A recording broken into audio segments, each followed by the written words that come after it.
Well, good morning, good morning, good morning. Thank you for joining us this Sunday morning.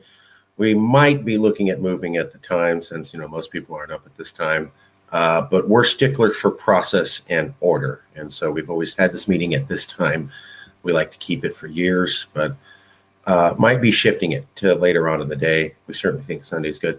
We have a very big show for you today. So if you have been asleep in a cave, then you may not know that the topic of national divorce is all over the news and got another bump today by Bill Maher recently joining it.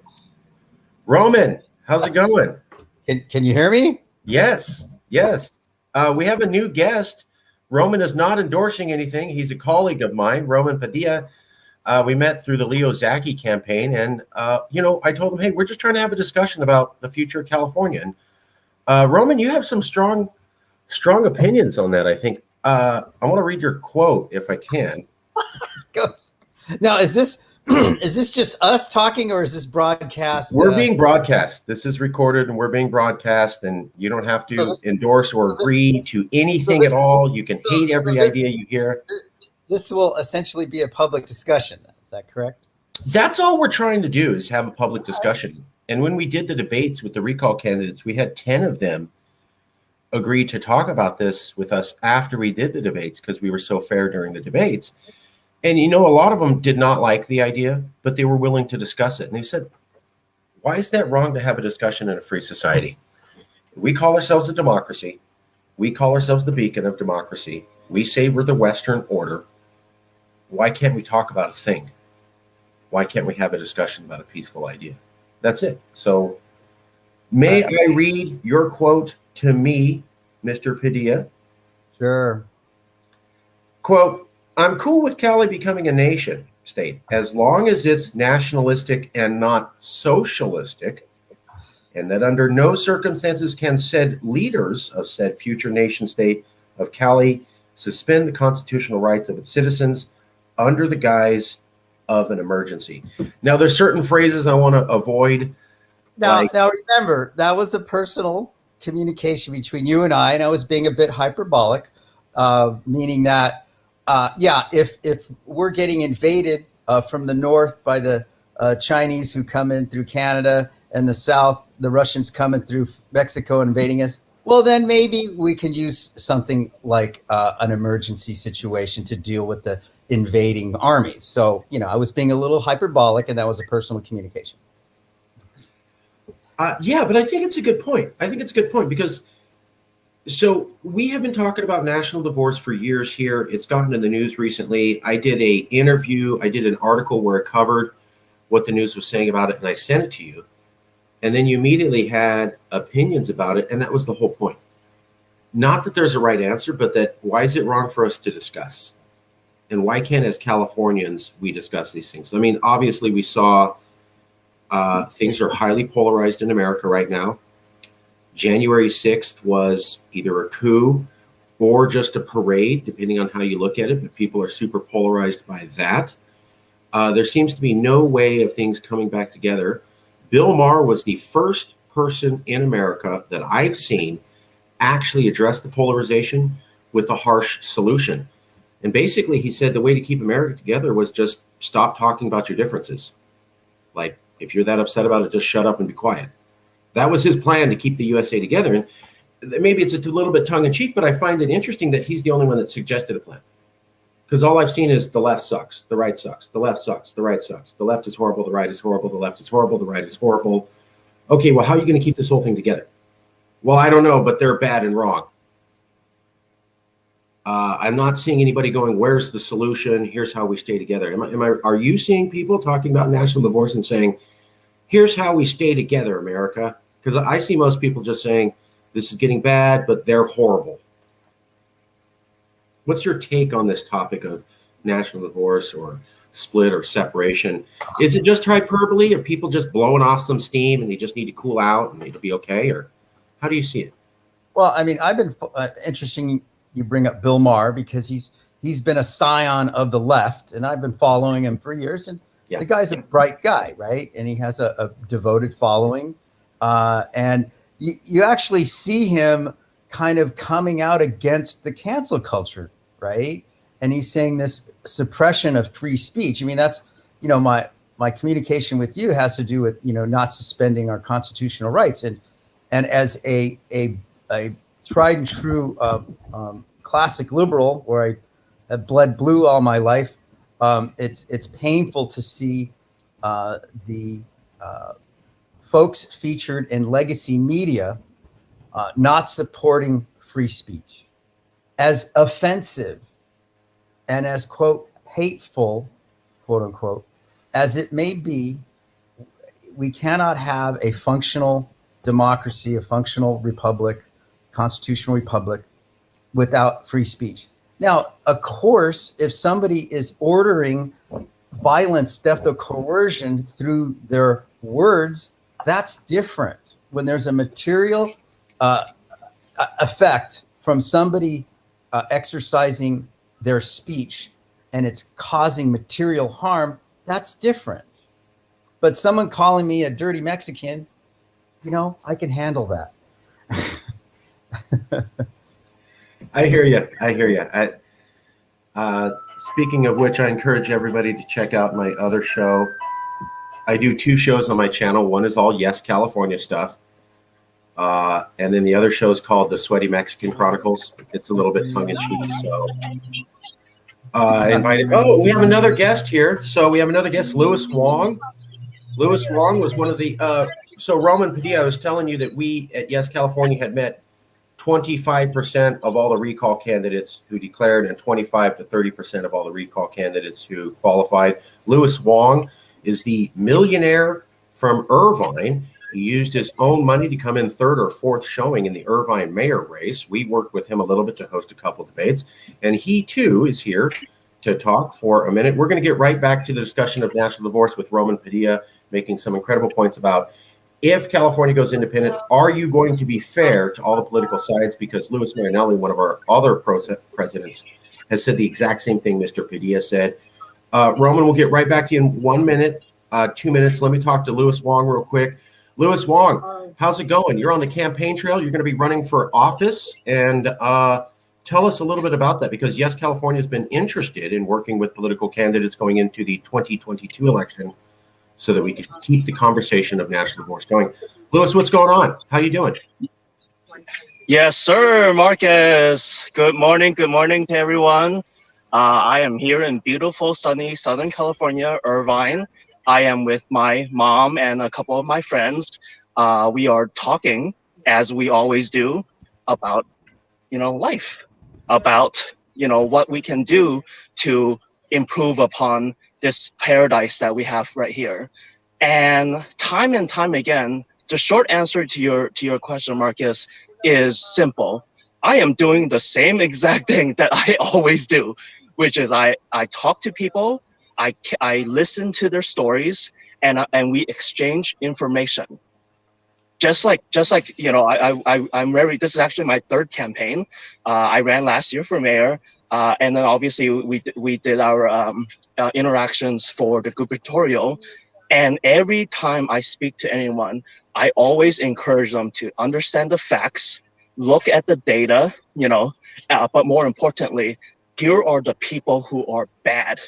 They are wasting taxpayer dollars. They are wasting our money, right?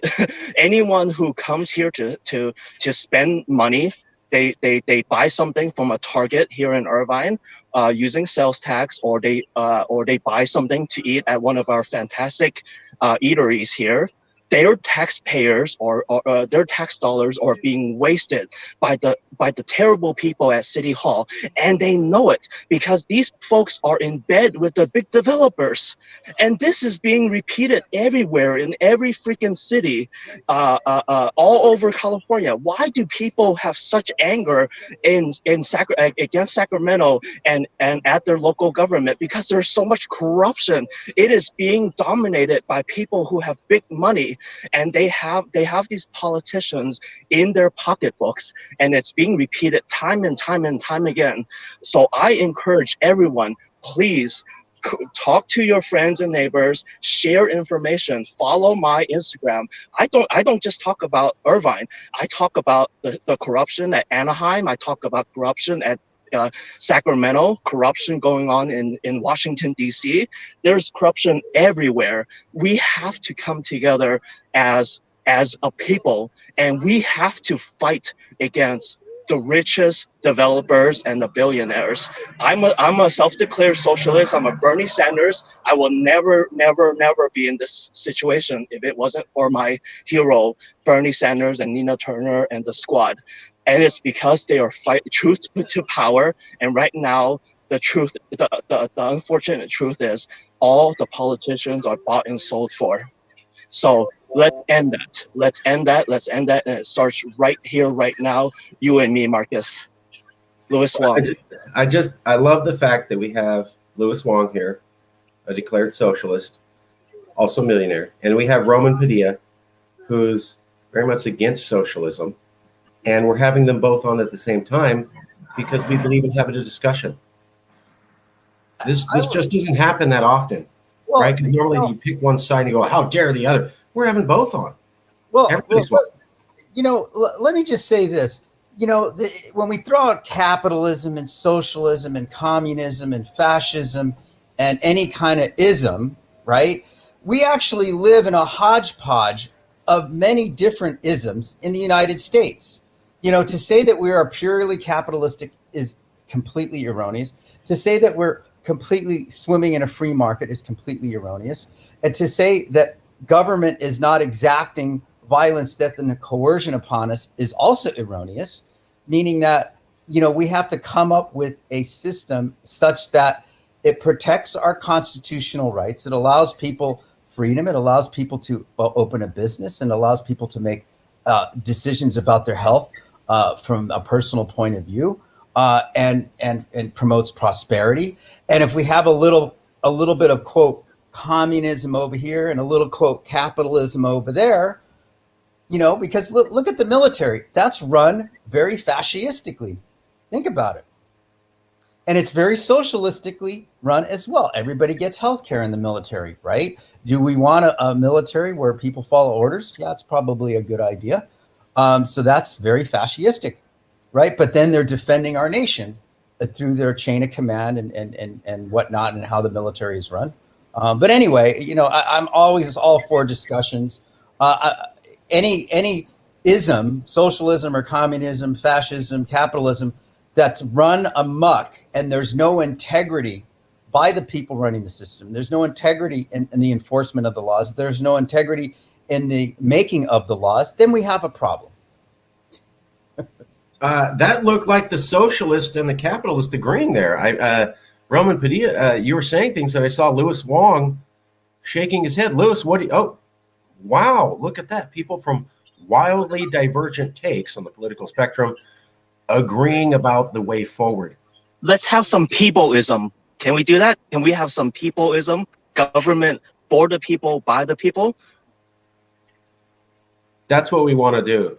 And part of it I've been talking about with people is that we thought that if California was more unto itself and more independent, one of the things I noticed in Sacramento was you go up to Sacramento and they'll always say, well, we can't do that because of federal regulations or because Congress should have to pass it.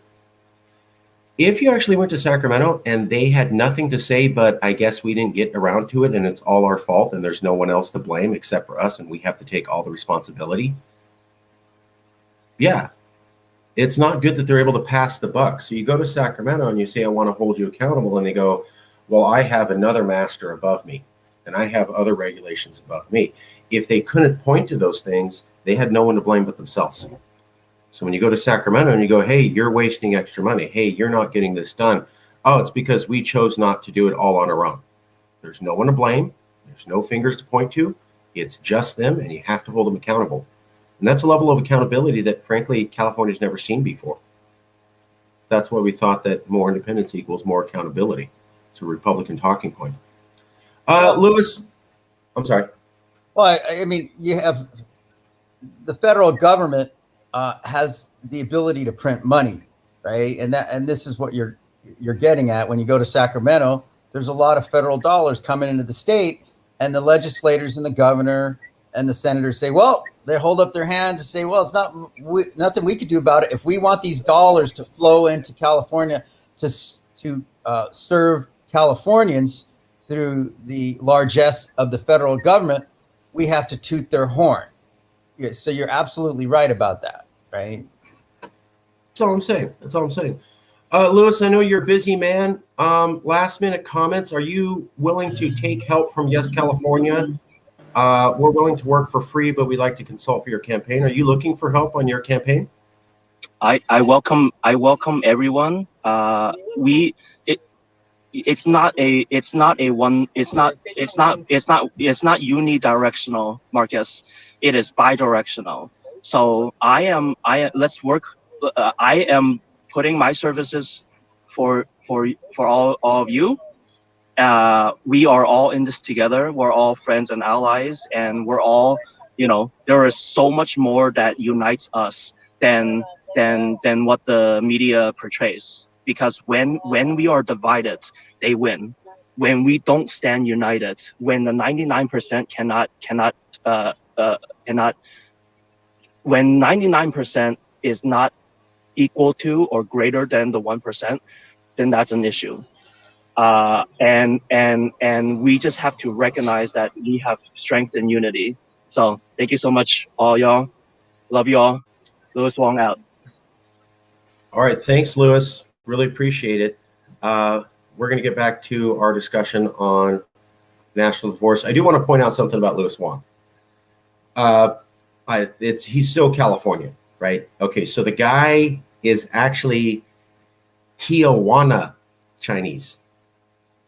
So Yes California made a partnership with the Baja Independence Movement, El Movimiento de Independencia de Baja Peninsula. And one of the things that we learned talking with the Baja Mexicans was that there's a lot of Chinese there. And in Tijuana and other stuff, the regional Mexican culture is to say, let's go to Chinese because there's so many Chinese people there.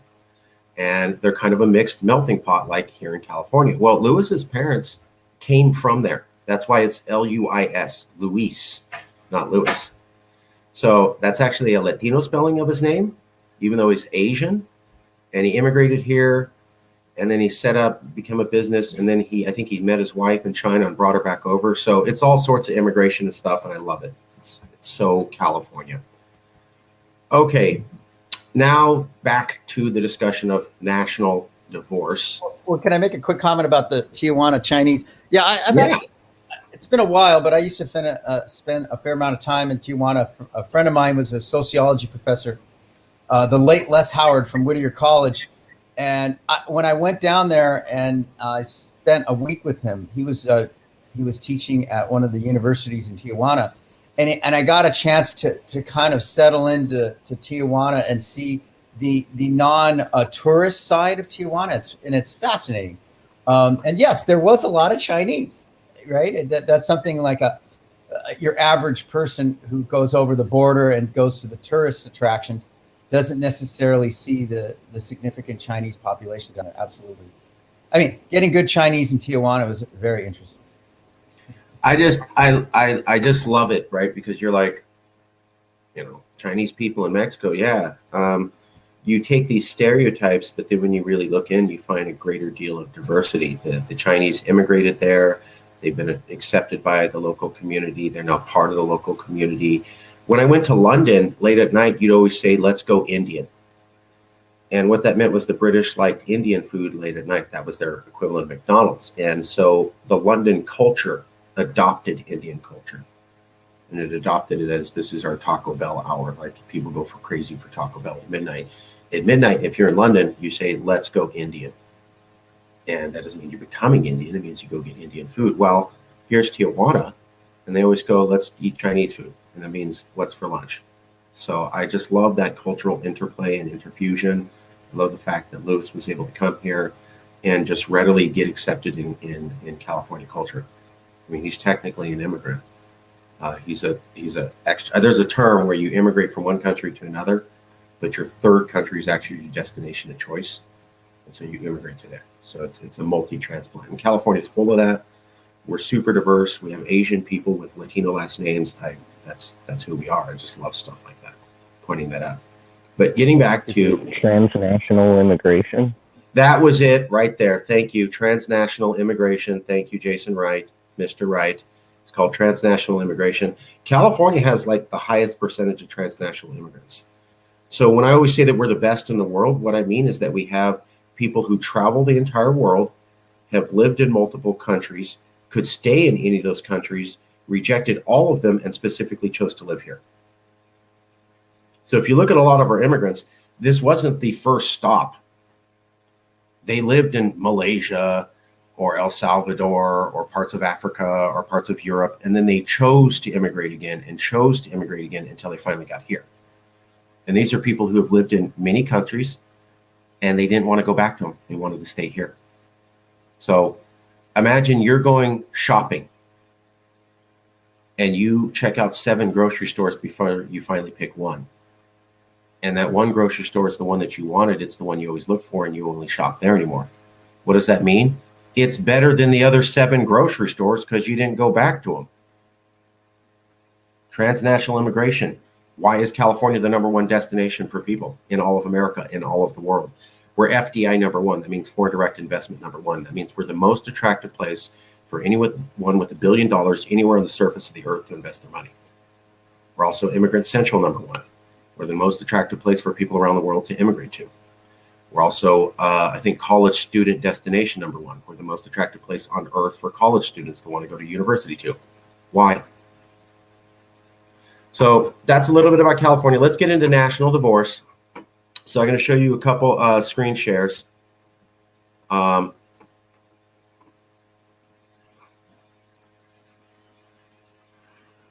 Okay, so this came out recently. This is Bill Maher.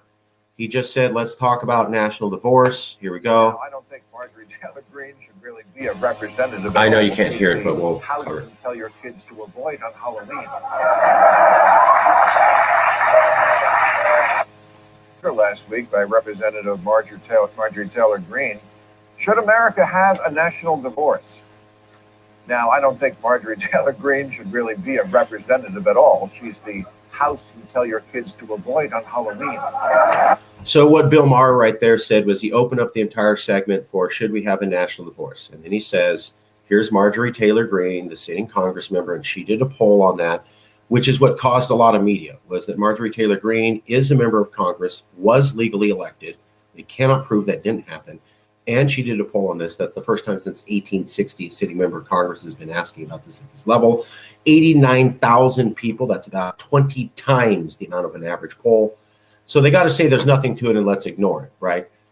And so Bill Maher starts off saying Marjorie Taylor Greene is the person you say you tell your kids to avoid on Halloween. So that's mockery. As Ghandi said, first they ignore you, then they laugh at you. Then they fight you, then you win. So Bill Maher is laughing at Marjorie Taylor Greene to make people ashamed of being associated with her. We covered that. I covered that in this video, The California Nationalist. The system is scared and has revealed that we can win separation. Basically, I talk about how the language on national divorce shifted from ignore this topic to this is a dumb idea to this is dangerous. So they went first they ignore you, then they laugh at you, then they fight you. And what we're seeing now with Bill Maher is yesterday or this week, he's laughing at Marjorie Taylor Greene. But here's the other interesting thing. They care about that about as much as enjoy it. That William Shatner, national treasure, spirit animal to virgins, and I assume reverse mortgage salesman, went for a rocket ride and came back. Not everything. Facebook went down for 6 hours a couple of weeks ago. We need to make that happen more. So I'm not showing it, but basically there's the rest of this monologue. He makes fun of Marjorie Taylor Greene here, and then the entire rest of the show, from here to here, it gets super serious about how liberals are going to get shot and killed by conservatives by keeping this talk up. So laughter at her, but then super serious on the conversation. I say that means we're moving from they laugh to then they fight at you. So because he's mocking Marjorie Taylor Greene, and then he says, let's ignore this whole topic. Now, here's the thing. Here's real clear politics. Well, that's a conservative news outlet, and they picked up on this, and they're taking it very seriously. They know they have way more guns and they know how to use them. So this is the system warning you against talking about national force because people will get shot. We don't advocate for that. But as I was pointing out in this video, there is a trajectory from ignore you to laugh at you to now I'm saying this is serious and you should ignore it. You can go to this video to watch. Here are the references for ignore from October 4th to October 6th. Here are the references of laugh from October 7th to the 14th. And here's the attack from October 12th to the 15th. Now we can see Bill Maher is doing the laugh and then the attack. Some people are taking it as an attack. And here's more of the laugh. So this is Walquette. This is a lefty site. And it's saying we don't need a new national force. We need a reality show.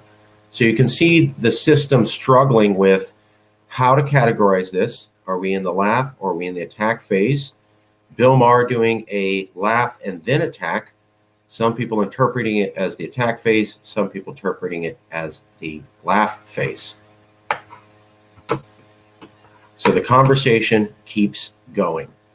Are we in the laugh phase? Are we in the attack phase? What say you? Roman Padilla. Attack phase, laugh phase, where are we at?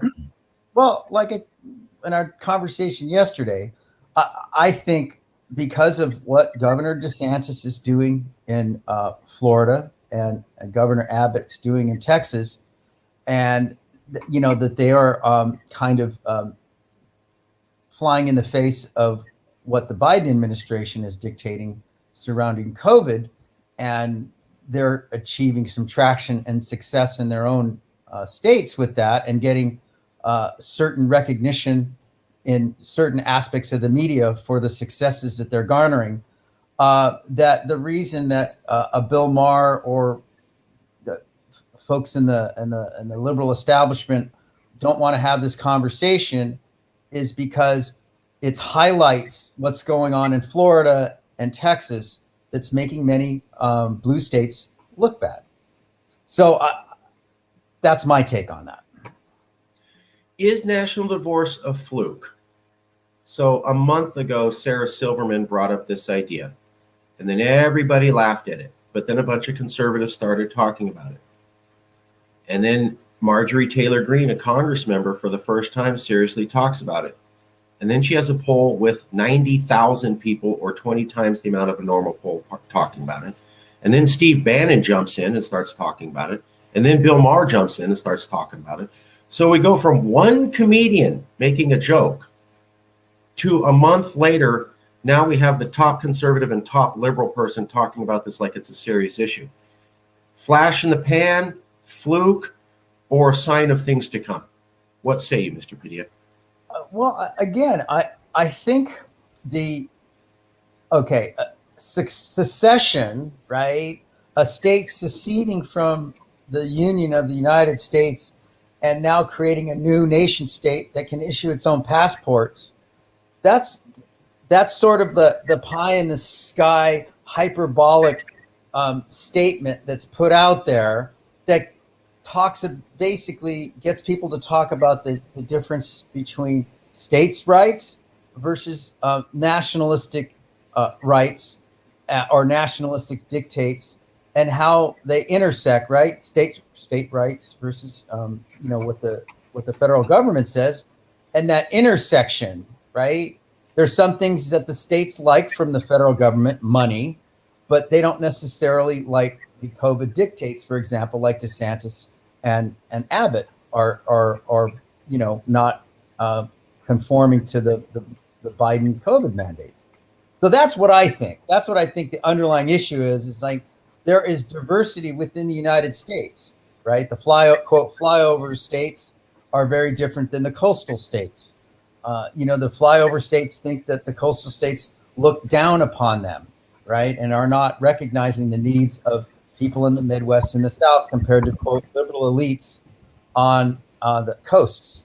But anyways, I think this the reason that they're addressing it, a Bannon and a Bill Maher, is because there is serious disconnect between certain states, certain regions, certain sectors of America, and other states, other regions, other certain sectors of America, and there's no seemingly overlap where people on the left think people who supported Trump are bad people, literally bad people. They're not just decent people with bad ideas. They're actually bad people, which is a very significant difference between you and I disagreeing, or me and that gentleman earlier talking about my disagreements with socialism.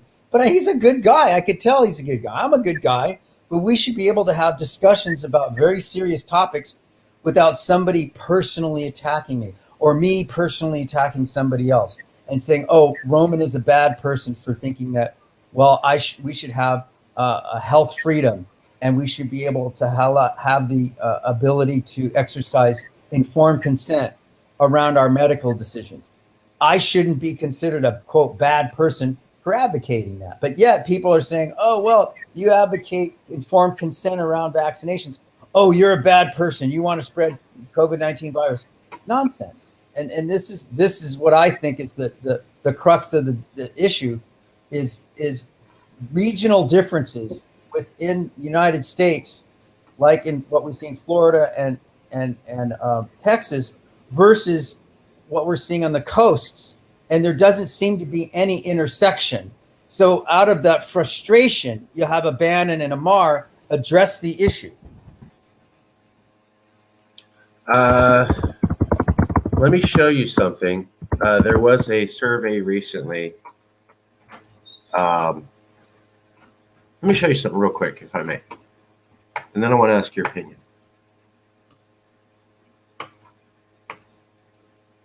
So this is an article from 2016.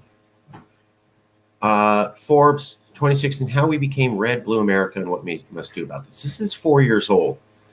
They say that Red, Blue America got started in the 2000 election. That's when people noticed a big difference in values between a red interior America and a blue coastal exterior lefty part. Here's another thing. This is the Electoral College map, origins of red and blue states. It also says it goes back to the 2000 election. So they're pointing out this map here. Roman, question for you. If 21 years ago they were talking about how America's polarized into red and blue states, and 4 years ago they said this is still a problem and let's fix it, and we're now 2021, why do we think this problem is going away when it's only been exacerbated and grown over a 2-decade trajectory with no one having any ideas how to stop it? That's a really good question. Fair question. Like, I listen to Dan Bongino, and he advocates a national divorce, kind of like he doesn't, like, he makes fun of the New Yorkers moving down to Florida, right? Because there's an exodus out of Florida, out of New York, people going into Florida. He's like, look, as long as if you're going to bring your liberal policies to Florida, we don't want you. But if you're going to vote conservative, you're welcome to come down to Florida. I mean, he's just kidding when he says that, right? Obviously, he's not saying you can't come to Florida if you're a Democrat. But there does seem to be a lack of, on both sides of the aisle, I would submit more on the liberal side of the aisle, intolerance, abject intolerance for the, quote, other. And that seems to be the problem. I mean, I'm a walk-away Democrat, and I actually went to some events in the fall where there was this guy named Sasha Stone and Scott McKay and who's the other and Lee Dundas. It was out in Hemet, and I think that's San Bernardino County. And it was really interesting because as somebody who's been cultivated in the Democratic establishment, I was around very sort of hearty, what you would call red folks who are much more just kind of bread and butter of simple Americans, not particularly politically sophisticated. Okay. But yet you saw this gathering of people from the left, right, and the center who came together and were trying to come up with ways to address the issues that we're facing now with the COVID-19 lockdowns and the COVID-19 restrictions. But my point being is that I found myself in a group of people that 2 years ago I would not have been found in. But we all had the common sense notion of what liberty is and freedom is and constitutionalism is. So we're seeing some intersection between folks on the right, as it were, Republicans who are not as establishment Republicans, as it were. And then you have the libertarians coming into that fold and disaffected liberals like me. You see, I consider myself a classic liberal. I'm still a liberal. And I feel that the liberal establishment, at least the elites that are running the establishment and are featured in the mainstream media, have abandoned me. I did not abandon the liberal establishment. The liberal establishment has abandoned me. And I think that's, I'm emblematic of the frustration that people are that we're seeing across the United States, where, people's constitutional rights are being stomped on in the name of, this, national dictates surrounding COVID, which I consider very problematic. Yes. So that's the question, is that right now, so you can go back to 2000 and you can see that there's clearly a divergence in values between red and blue, whatever you call it. They were not talking about the same issues then that they are now, but it was there. And then you can go to the Trump election 2016. It almost perfectly reflects that red-blue map. So there's this red-blue division that's been consistent over 2 decades. What I think Roman's talking about right now is that the catalyst seems to be around mandates. And we want to be very cautious about how we talk about COVID-19 here. We're not trying to get banned. We are not taking any sort of stance. We're talking about the political stances others are taking while not advocating for anything at all. However, Mr. Padilla makes a good point. People are upset about the mandates. Maybe that's the breaking line. When you go back to 1860 and you look at the South, the Southerners did not like the Northerners. They did not like the way that they lived. They did not like the fact that they had a lot of immigrants there. They did not like the fact that they were not as big on attending military academies. But the thing that broke the camel's back was the slavery issue. It wasn't as though the North and the South saw perfectly identically, and then there was one thing that separated them. They were wildly different cultures, and they were constantly butting heads on many things. And the one that snapped was slavery. Go ahead and look it up. It's not like the North and the South were identical except for one thing. They were wildly divergent and routinely talked trash on each other. You can look it up in 1830s. They did 1830s language trash talk. But they saw each other as bizarre. The South was rural and backwards and insular, and the North was a hodgepodge swamp of immigrants and corruption and vice. That's how they saw it. So slavery was the issue that snapped. We can see a trajectory of rural versus urban or left blue values going back over 2 decades and showing no change in trajectory, going right up to these 2020 elections. The question now is, will the COVID mandate be the equivalent of the slavery issue and the issue that finally pushes them to that? 2016, Calix had got really big. There was a lot of Californians talking about seceding and leaving. Now, it died down, but people also said that's a ridiculous idea. How is it ridiculous that in February 2017, 47.5 of Californians, according to Reuters and Stanford University, Reuters reputation poll, Stanford University poll, top 2 polls in the world, both showed 47.5, almost half of Californians willing to discuss secession. Wait a minute. Polls actually were the same. That's they were off by 1 percentage point. That's actually pretty impressive. It was like 46.5 to 47.3. We rounded anything that into 47.5. that probably lends some legitimacy to the accuracy of the poll. Sure. I just want to point out, here's Reuters, Ipsos, very reputable agency. Here's Stanford University, very reputable. And they basically came down to around 47.5 said, we're not opposed to discussing secession for California. Now, the idea went away for a little bit. It lost some popularity. It's 5 years later. And here we are again talking about national divorce. And right before the election of Trump versus Biden, there was a little bit of coverage about secession for California. Shepard Smith on CNBC did a show on maybe California will secede if Trump wins for 2020. But then it died down because Biden was elected. But what does it say? Biden was elected. And remember when Biden was running, he said, there will be a national calm. We'll come back together. The Trump supporters will realize they were foolish. Everybody will fold back in. America's going to come back. They'll turn away from Trump. None of that came to be true.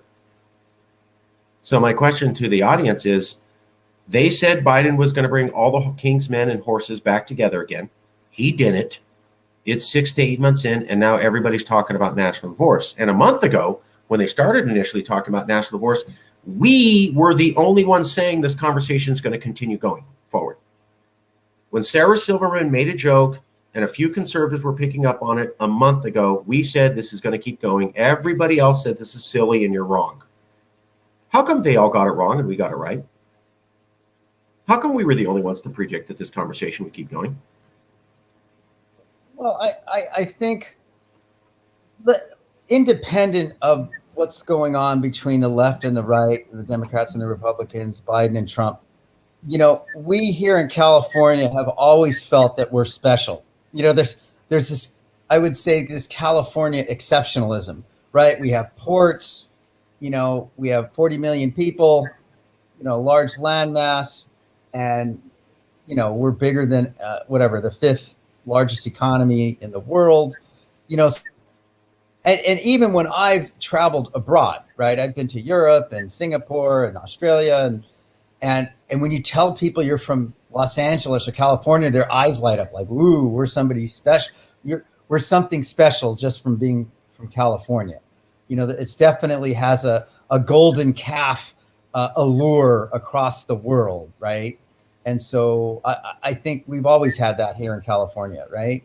But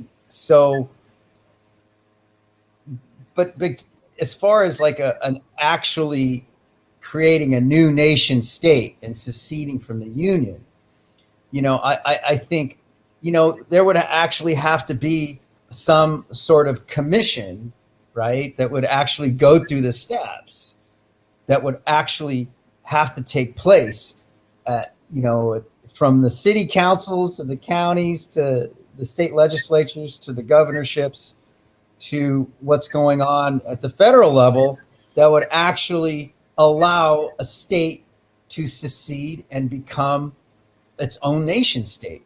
But again, I think I don't foresee that happening unless there's some very serious situations that evolve in the United States that would cause a state to actually materially attempt to secede from the Union.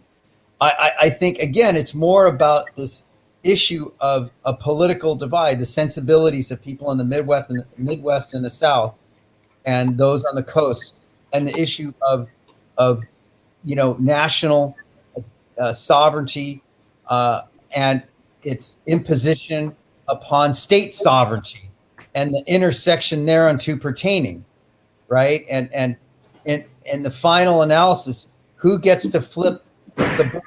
Does the state give a bird to the feds, or do the feds give a bird to the states? And who wins that Mexican standoff? And right now, I think there's a significant Mexican standoffs going on.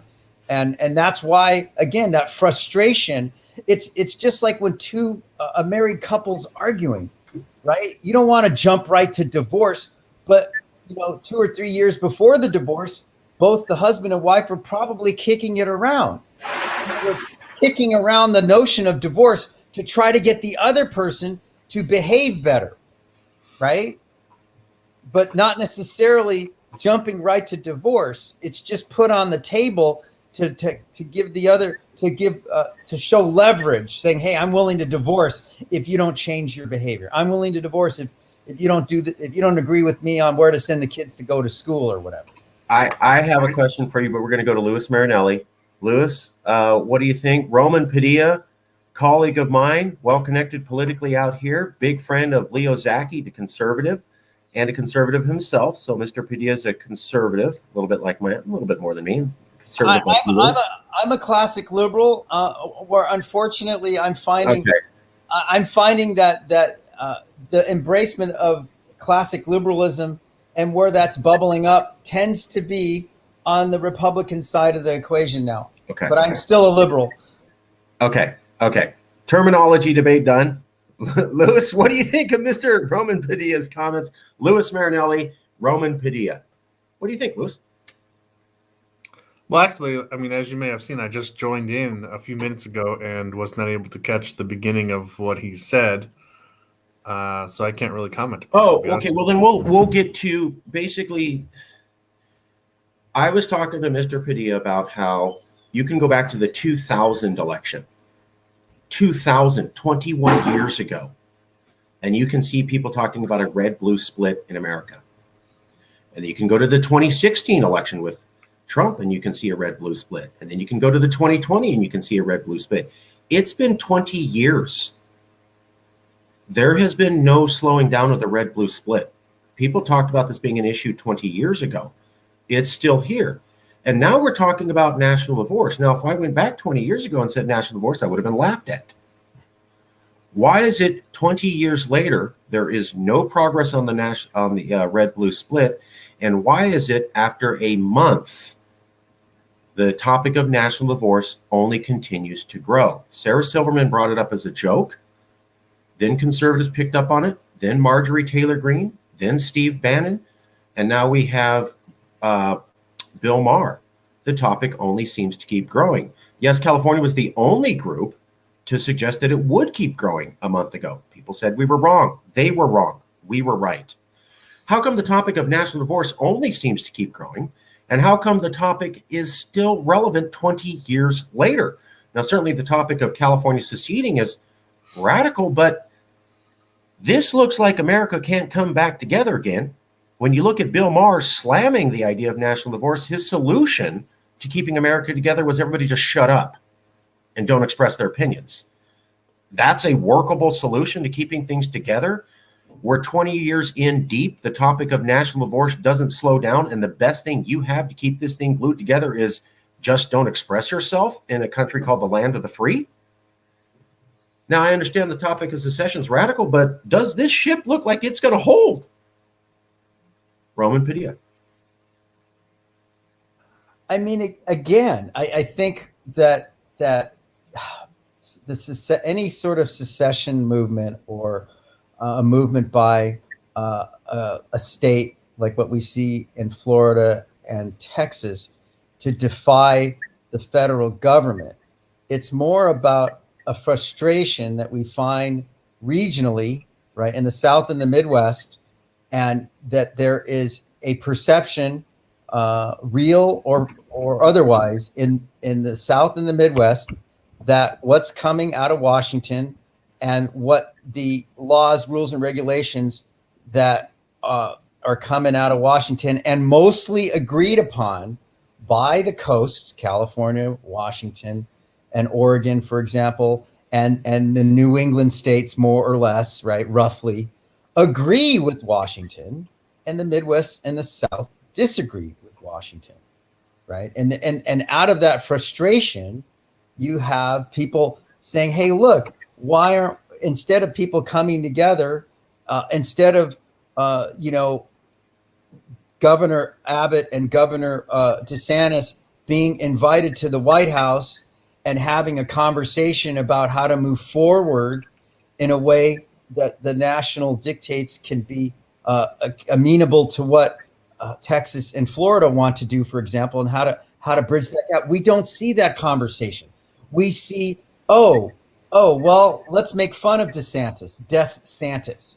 let's make fun of what's going on in Texas, as opposed to actually coming together and having a realistic conversation and how to bridge these gaps. It's both. I would submit that especially what's coming out of the liberal establishment, you're not seeing that. Again, the liberal establishment, they think conservatives, quote unquote, are bad people.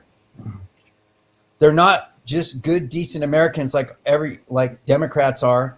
They're literally bad people. And you can't have a conversation with somebody who thinks you're a bad person, as opposed to a person with the ideas that we may differ with. I agree. And that's the point, is we've gotten to where we're demonizing each other. And nobody has brought up any solutions. As Lewis commonly points out, when you look at people talking about national divorce and they say it's a bad idea, they never say why America should stay together. So if you look at Rich Lowry, you look at a lot of articles slamming the idea of national divorce, they'll go, it's stupid, it's dumb, it's stupid, it'll do this, it'll do that. Not one of them says, hey guys, America works great. Here's some examples. Isn't that interesting that of all the people attacking national divorce, all they can do is say how stupid an idea it is, and not one of them, and we've covered it. I showed the video where we went over 15 different sources. None of them says stay together because America works great.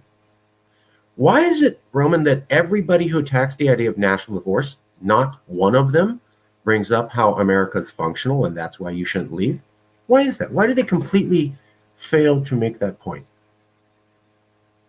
Okay, could you go ahead and repeat that? I want to see if I get the topic of national divorce is all over the news. Everyone talking about it. I did a video. I'll show it here.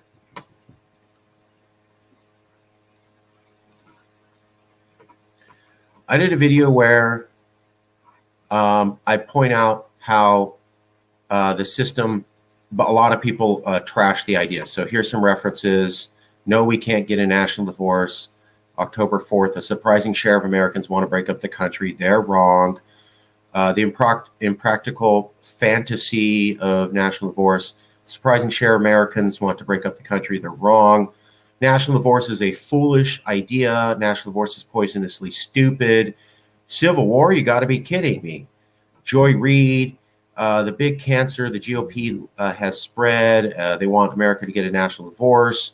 That's going to cause the dissolution of the United States. The rhetoric from GOP members is stomach churning by John Avalon. Major victory for Colonel Scheller, where Steve Bannon says the idea of national divorce is a horrible, wicked, nasty thing. So we got a lot of people saying, stop talking about national divorce. Horrible, wicked, bad, evil, wrong, stupid, wrong, wrong, wrong, wrong, wrong. None of them, not one, says, you know why national divorce is really wrong? Because America works great. Because it's working. This is a silly conversation. Things are working well. So how come out of 15 articles that attack this idea, all of them can say it's a bad idea, but not one of them can say the reason that it's a bad idea is because America works well? Why would all of these critics completely evade that point? Well, it's always easier to criticize than to create a solution, right? I think you just have, basically you have camps, right? You have the quote left camp and you have the right camp, and the left camp happens to be controlling all three states of the legislature in DC and the White House.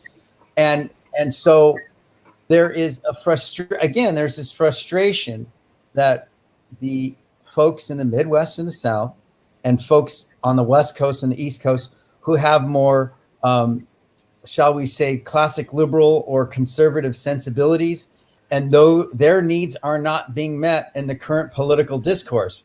So the notion of secession is put on the table as an expression of people's frustration, as opposed to going, okay, look, realistically, we're not going to have California, Texas, or Florida secede from the union anytime soon.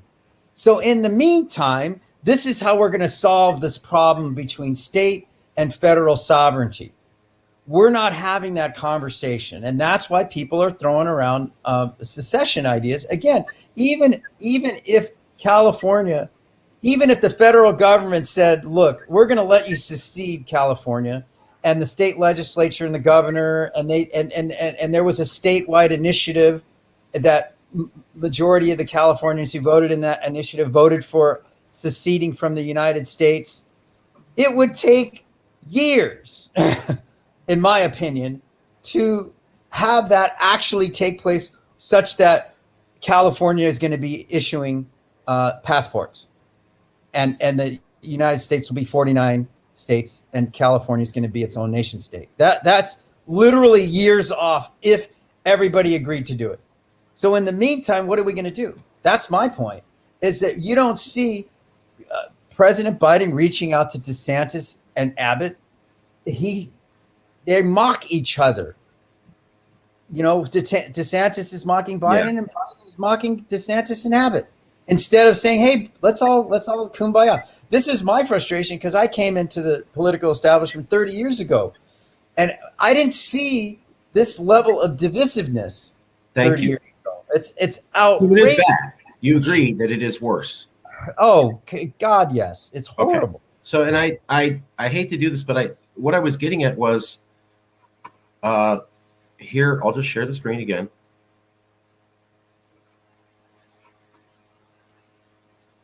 I did a video where we covered all the references. Don't listen to this. Don't talk about it. You should laugh at these people. This is a stupid idea. Don't look at that. And then here's Bill Maher doing the same thing. And then here's Real Clear Politics. And then here's Wonket. So that's about 17 different sources. None of them have said America works well. The conversation about national divorce is not necessary because we have ways to deal with our problems, not one of them. And what I think that says is that they know America doesn't work well. That's why they didn't say that was a counter argument, because they would have been laughed at themselves. They didn't even bring that up because they knew it wasn't going to go anywhere. So they're going, let's not say America works well. Let's not say it works. Let's not say the ship isn't sinking. Let's just talk about other reasons why this is a stupid, horrible idea. Because if we actually talked about this, we're going to acknowledge the problem. And I think that's proven exceptionally well by Bill Maher. Bill Maher was the first person out of 17 people discussing national divorce to actually have a solution on how to make things better. And his solution was just stop bringing up your problems. I mean, that's literally what the dude said was, here's how we get democracy to work well. Stop bringing up your issues and stop caring about them. Really? That's the solution? That's the only solution 17 people discussing the idea of national divorce could bring up was care less and talk less in a functional democracy, and 15 others couldn't even bother to bring up a way to solve this? It's almost like they know it's over. They don't have a solution. And now we're getting into, a parent dealing with squabbling children. Well, he stole my toy. Well, punch him in the face then so he knows not to steal again. I mean, this is ridiculous, right? A little bit? Yeah, well, I think, and I did watch your video where it was really impressive to see how you saw how the conversation evolved within the legacy media, right? Where, and that was really, really well done. But again, I think that the reason they're addressing it is because there is deep frustration that you see in the South and the Midwest compared to the coasts. And they don't want to give any other governors, any other red states, any ideas. They want to keep DeSantis and Abbott's actions to Florida and Texas. And they don't want what DeSantis and Abbott are doing to spread to other states, to be honest. And so this whole squelching of, again, the reason you discussed secession and they're kind of put a lid on it is they don't want this issue of states' rights coming up. Because states' rights were cool when Trump was in office and Governor Cuomo gave the bird to Trump over opening the economy. But since there's now agreement between, say, no longer Governor Cuomo, whoever the new governor is there, then that's okay. As long as there's an agreement between the White House and certain states governors. Hey, J.K. Franklin from Brazilian Secession, original Oregonian, Washingtonian, now in Brazil. We're having a topic about national divorce. We're talking with Roman Padilla, well-connected Californian, reformed Democrat, left the Democratic Party, called himself a true liberal, but that might mean what you consider to be a conservative. J.G. Franklin, I know that you're not in America right now, but you've been following it from the outside. Given that Sarah Silverman joked about the idea of national divorce a month ago, and that it has only had more conservatives talking about it, and then Steve Bannon talked about it, and then Newsweek magazine, and then Congressmember Marjorie Taylor Greene, and now Bill Maher spoke about it this week. More people seem to keep jumping in the conversation. Is the topic of national divorce a fluke in America? Is it going away? I know you're looking from the outside in. This is a flash in the pan. It's going to dry up here in a second, as my mama used to say, or this is the way things are going to be going forward, the new norm, as some liberals say. J.G. Franklin, what is your opinion, sir? Well, I actually think, and I certainly hope, that this is a very big turning point, that we're going to, in the United States, that we're going to get back to what we should have never left in the case of true federalism, and that Brazil will see, as part of the Americas, that Brazil will see that the American creed, right, not just the United States, but this idea of true liberty is something that they should certainly adopt at this point. They've never had the same history that the United States has had, but seeing this past history and seeing how failed things are now in many ways, why not give it a shot? So I hope that will continue to grow. I just had one of my articles published by the Liberty Block. Alu was kind enough to publish one of my articles. He's looking at a couple more that I just wrote. And one of them I just finished today and sent to him. But one of the critiques on it was that most people in Brazil don't understand this idea of secession. So this is very new here, as I may have mentioned in a previous meeting as well, is that we're very much just in the initial phases, not nearly as far along as CalExit or TechSit or New Hampshire, whatever. But I hope that I can be of service in getting more Brazilians to understand that this is the way to go, because nothing else is working. We've got to do this. Yeah. Let me ask you a question, though, and this is for both you and Roman Padilla. I'm going to show you a screen. Uh-huh. Tell me what you think. So this is a new poll, relatively recently came out. It's by Brightline. It's somewhat reputable. Came out in June. They had a couple thousand people they looked at. Now, here's the interesting thing. Support for secession across America. Let me pull up that map. Here you go. So this shows 47% of Democrats in the West Coast, California, Oregon, Washington, and Alaska, and Hawaii support secession. Now, obviously, we can see 66% here in the South, the old Confederacy. Certainly, that's a large number.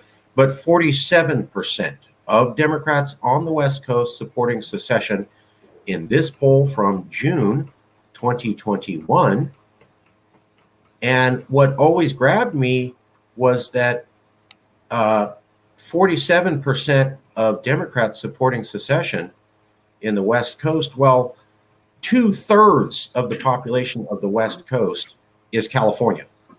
So what they're really saying is 47% of 2/3 of Californians are basically backing this. Now, 47% was the exact same number of Californians who were not opposed to secession in February 2017, according to Reuters, Ipsos, and Stanford University. J.G. Franklin, I know we're just guessing here, but how come a poll in February 2017 showed about 47% of Californians were open to secession? And why is there another poll 4 years later showing 47% of liberals are still supportive of secession? Why are we seeing that number 47 And why are we seeing it almost 5 years apart? What do you think that means, sir? Well, I mean, I would say I don't live in California, but I would say that that means that that particular area has had this idea for a long time, maybe quietly buried, and that the recent crises in the last 2 years have exacerbated their thoughts and said and caused them to think, yeah, this is definitely the path we need to go, because we want what we want, and the United States doesn't want what we want, and the United States wants what they want, and they don't want what we want, and we've got to have this this separation. Absolutely. I think the same is true across the Americas. That's what I I keep harping on, is that this is very relevant now across the entire North, Central, and South continent, and that just proves it. So again, this is the poll we're looking at. This recently came out. Here's 47%. This is from 2021. There was also Reuters Ipsos, Stanford University, February 27th, showed 47% were not opposed to secession. So we're seeing this number, 47%, anchored to California and appearing twice over a 4-year trajectory. Now, JG, one of the things you said that I really liked was the idea that maybe the idea is still in the air and it'll keep popping up. Speaking of that, let's take a look at this. So this came out very recently. I want to say thank you to Louis Marinelli for bringing this up. So we're talking about the infrastructure bill by Joe Biden. Big hot topic right now. And they're talking about the infrastructure bill, Joe Biden. Here we go, October 19th. This came out, ABC or NBC News, right? And then let's scroll down here. And they made it a little bit tongue-in-cheek, but Representative Jared Huffman, a Democrat from California who was also in the meeting on the infrastructure bill, told reporters that Biden said the only reason a climate program is not in the bill is opposition from Democratic Senator Joe Manchin of West Virginia. Huffman, the Californian, said one idea is to allow West Virginia to do what it wants while the rest of the country can move forward. So when you have a sitting member of Congress from California in the federal government saying, why don't we let a state just leave, while everyone's talking about national divorce, these things are completely unrelated, or more of the same, that Californians are coming to this idea and expressing it in whatever means that they can. JG, what do you think? No, I definitely think this is just snowballing. It's going to keep growing, and that's what we need. And we need to, again, do the entire continent. I'm trying to do the same thing here in Brazil. Brazil is way too big. It's always been way too big. It's always been mismanaged. Every Brazilian I've ever met says that Brazil has never worked. They always look to the United States or formerly Australia, which, wow, what a mess that's going on. So it's always been a failure in many regards, and that's not because it couldn't be successful. It's because this pendulum paradigm, which we are seeing even more so prevalent around the world, is just a horrible situation, and every individual country needs to get out of it and stop perpetuating it and stop promoting the left-right paradigm that never works for people at large. It works for the elite, for the oligarchs, for the those in control, but it never works for the majority of us. So stop doing it.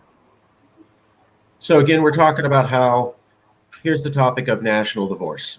Whether you think that's crazy, whether you don't, we just want to have the conversation. But the fact is that in February 2017, 47.5% of Californians said that they were open to independence.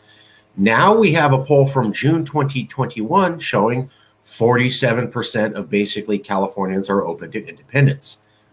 Random chance coincidence that 4 years apart, two separate polls zero in on 47% for Californians supporting secession. And at the same time, we have Jared Huffman, a Congress member from California, suggesting that West Virginia leave America so the rest of America can move forward. Sitting Congress member from California talking about, why don't you go ahead and divorce us, Virginia, so that we can do what we want? while Californians showing support for national divorce at the exact same moment that the topic of national divorce only seems to get larger. These are all random chance coincidences, unlinked events, or part of a larger story. Let's go to Louis Marinelli and then JG.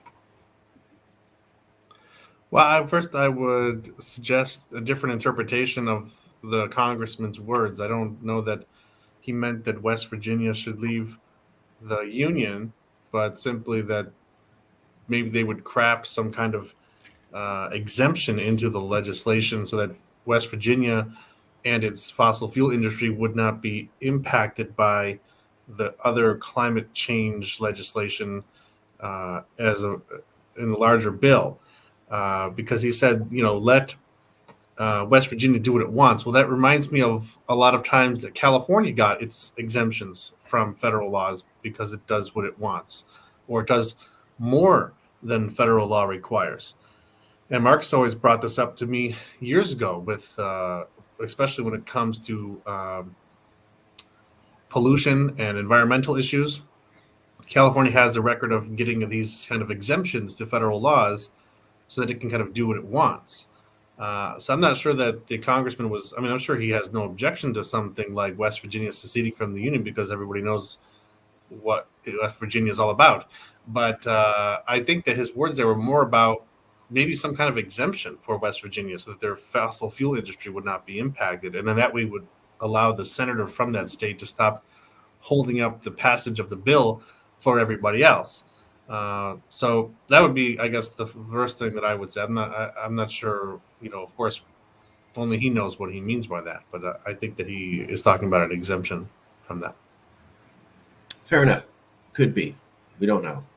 I just find it interesting that at the same time that we're talking about national divorce, here's a sitting member of Congress saying, well, we can't all get along, so let's just start parceling off. Well, I agree with you there that I don't think he was directly calling for that state to leave the union, but I do agree with you on the analysis that here we're in a situation where nothing can get done. Why? Because the federal government doesn't work. It's dysfunctional. It's broken.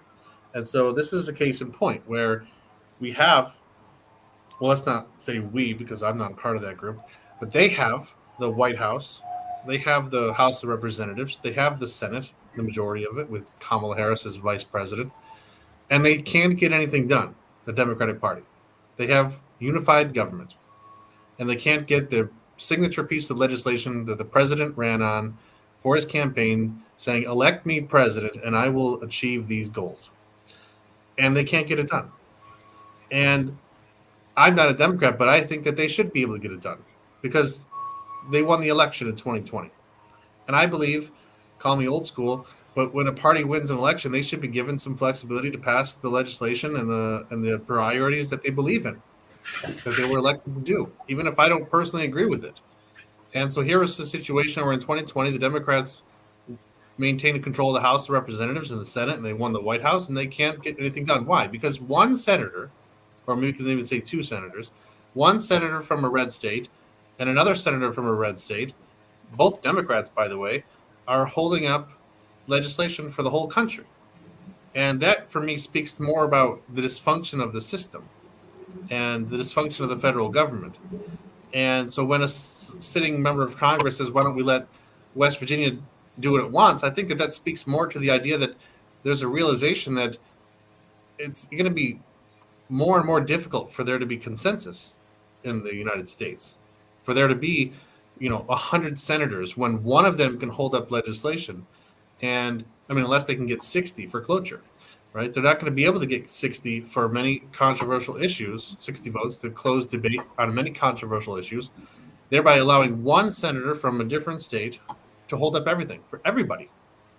And that's kind of like having, that proverbial road trip across the country. You got the one toddler in the back screaming and yelling, and then the whole car has to stop to deal with that kid's problem.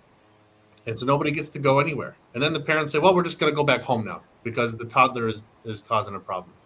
And so with West Virginia here, one senator from West Virginia being able to hold up the whole thing for everybody else, I think that speaks to the dysfunction of the federal government, which therefore speaks about the need for national divorce. Because if we had a national divorce, we wouldn't have one senator from one state holding up legislation for everybody else.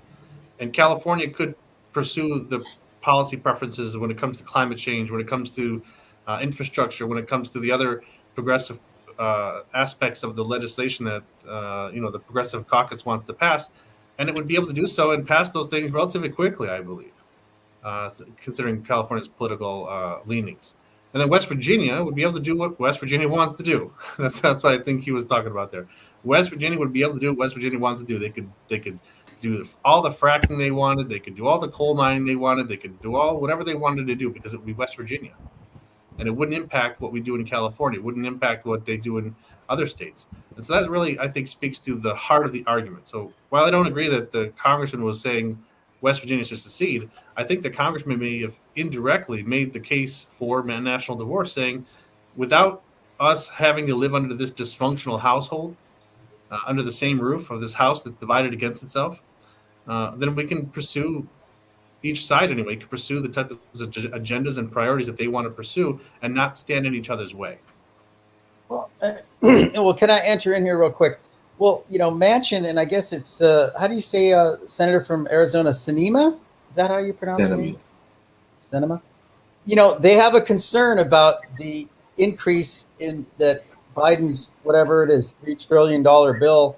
He wants to cut it back to 1.5 trillion. I think that's a legitimate concern that Manchin has.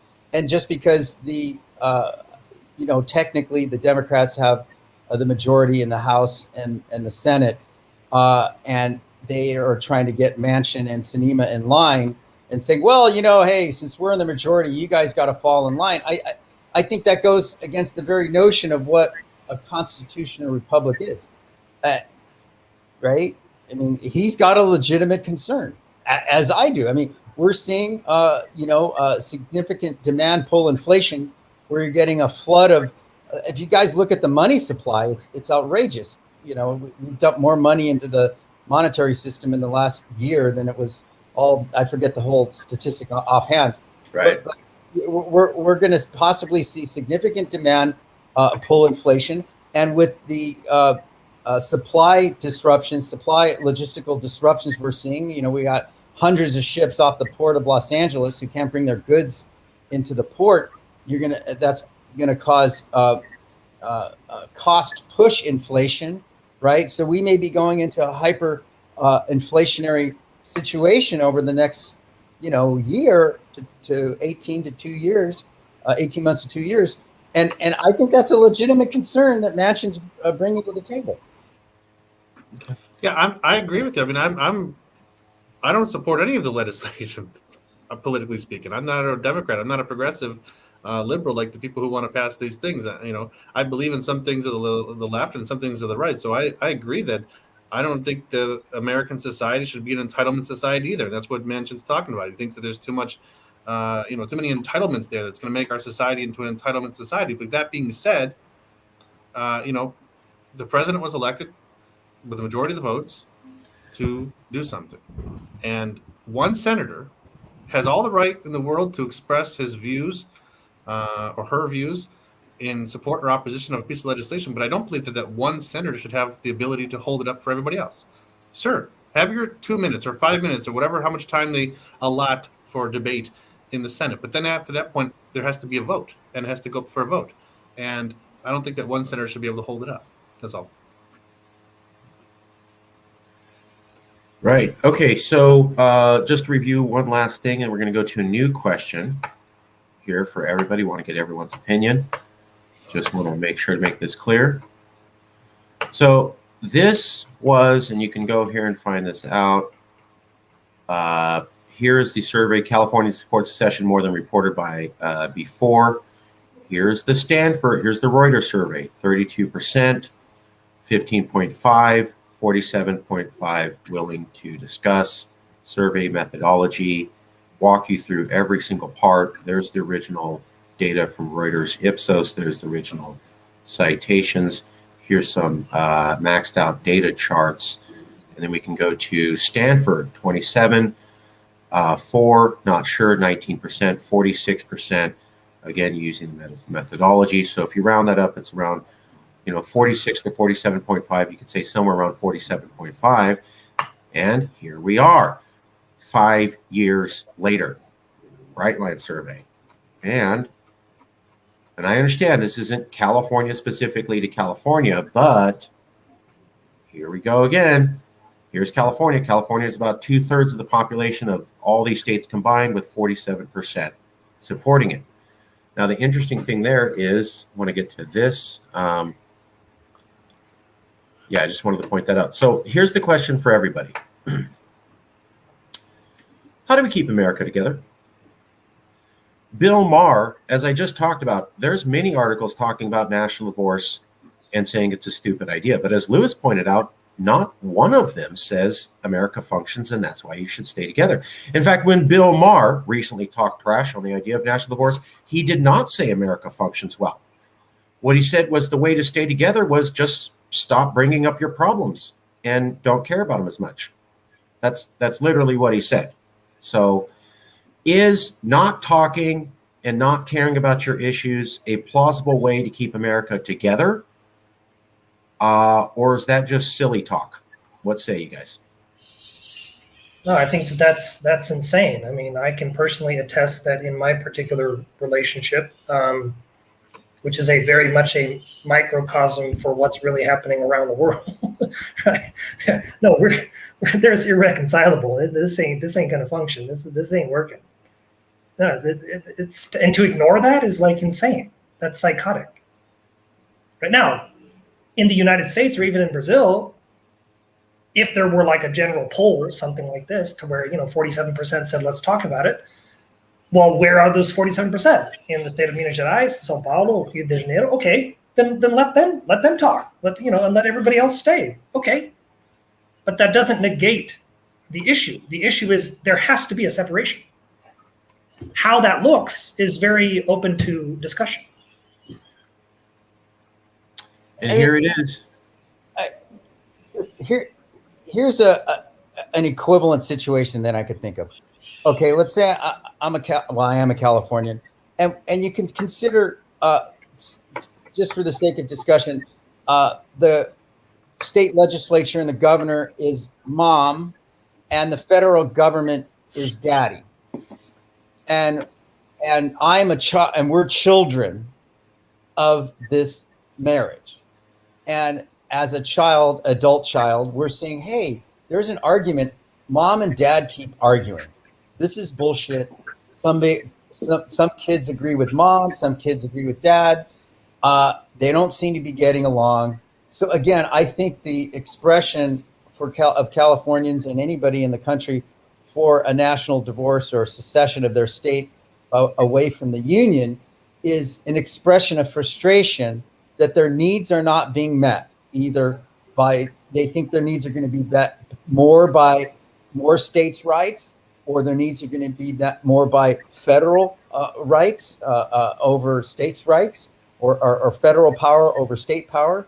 And that's where this frustration is coming from, as opposed to people materially wanting their state to actually secede from the union. Because I think we put it out there, but when you think about what actually needs to take place for an actual secession to take place in the United States, I mean, that's a huge undertaking, right? It would take years of decoupling a state's economy from the U.S. economy, and then you have to look at the currency issues and just a whole host of issues. You got federal dollars coming into states, funding people who are on Social Security. Now you have these Californians who are no longer part of the United States, but they earned their Social Security when it was the United States. I mean, just a whole host of entanglements. And I think people jump to the secession issue is just a way of expressing frustration that their needs aren't being met. They're tired of people bickering in the legacy media and the political bickering. People aren't solving problems.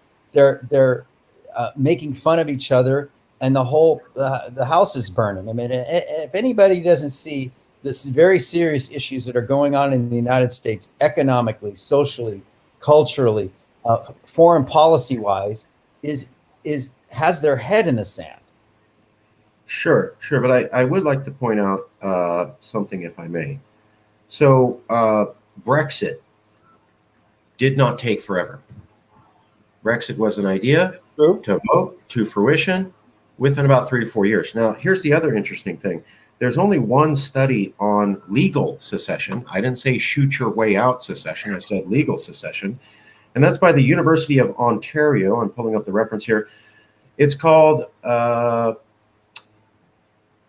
Do Peaceful Secessions Happen by Robert Young at the Political Economy Research Group, Papers in Political Economy 58, London, Ontario, Department of Economics, University of Western Ontario, 1994. It is the only study on peaceful secession movements, and it says they happen fast when everyone agrees and within 3 to 4 years, which perfectly mirrors what we saw with Brexit.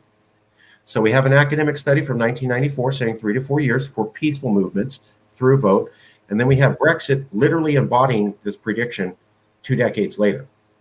Perhaps that means that we're more likely to fall into the camp that California could negotiate this within 3 to 4 years, given an academic study and the most recent case of this happening actually happened. And the fact that when we're talking about big negotiations, who's better at that than California? There was a thing called climate change, which the entire world was scared to handle. United Nations, NATO, America, the EU. And then there was a place called California. And they single-handedly created the entire global architecture of all climate change legislation used by 210 nations, as you know about it, in 2005 under Governor Schwarzenegger, working with 43 separate nations. In fact, they did so good at creating a legal regime for this era that Ban Ki-moon, the president of the United Nations, said, why don't you, California alone, do our job for us and keep the conversation going on climate change? So the biggest problem the world has had, the most complex one, scared away all of the big nations, and the United Nations itself said, damn, we can't even do it in California. You did our job for us, so keep going for it. And then we saw Brexit happen within 3 to 4 years. And then we saw an academic study say it takes 3 to 4 years. Why not believe in California? Let's go to Louis Marinelli. Yeah, Marcus, I just wanted to add to that. You brought up the Brexit as a couple of years as well. But another example of peaceful secession took place between 1989 and 1993. And that was the Velvet Divorce, the separation of Czechoslovakia into the Czech Republic and Slovakia. That was done because both sides wanted it and agreed upon it. It was done peacefully. It was also known as the Bloodless Revolution because it was done peacefully. And so that took place over 4 years because both sides agreed on it. So yeah, I do think it's possible for, a peaceful separation of one or several states to happen over a number of years, not decades. And I also believe it can be done peacefully. And the other point I wanted to bring up is that there's talk about Social Security, for example, because if California leaves the country, what's going to happen with all that Social Security that people paid for over their whole lives? And the thing is that, when California leaves the United States, people are not going to lose their American citizenship.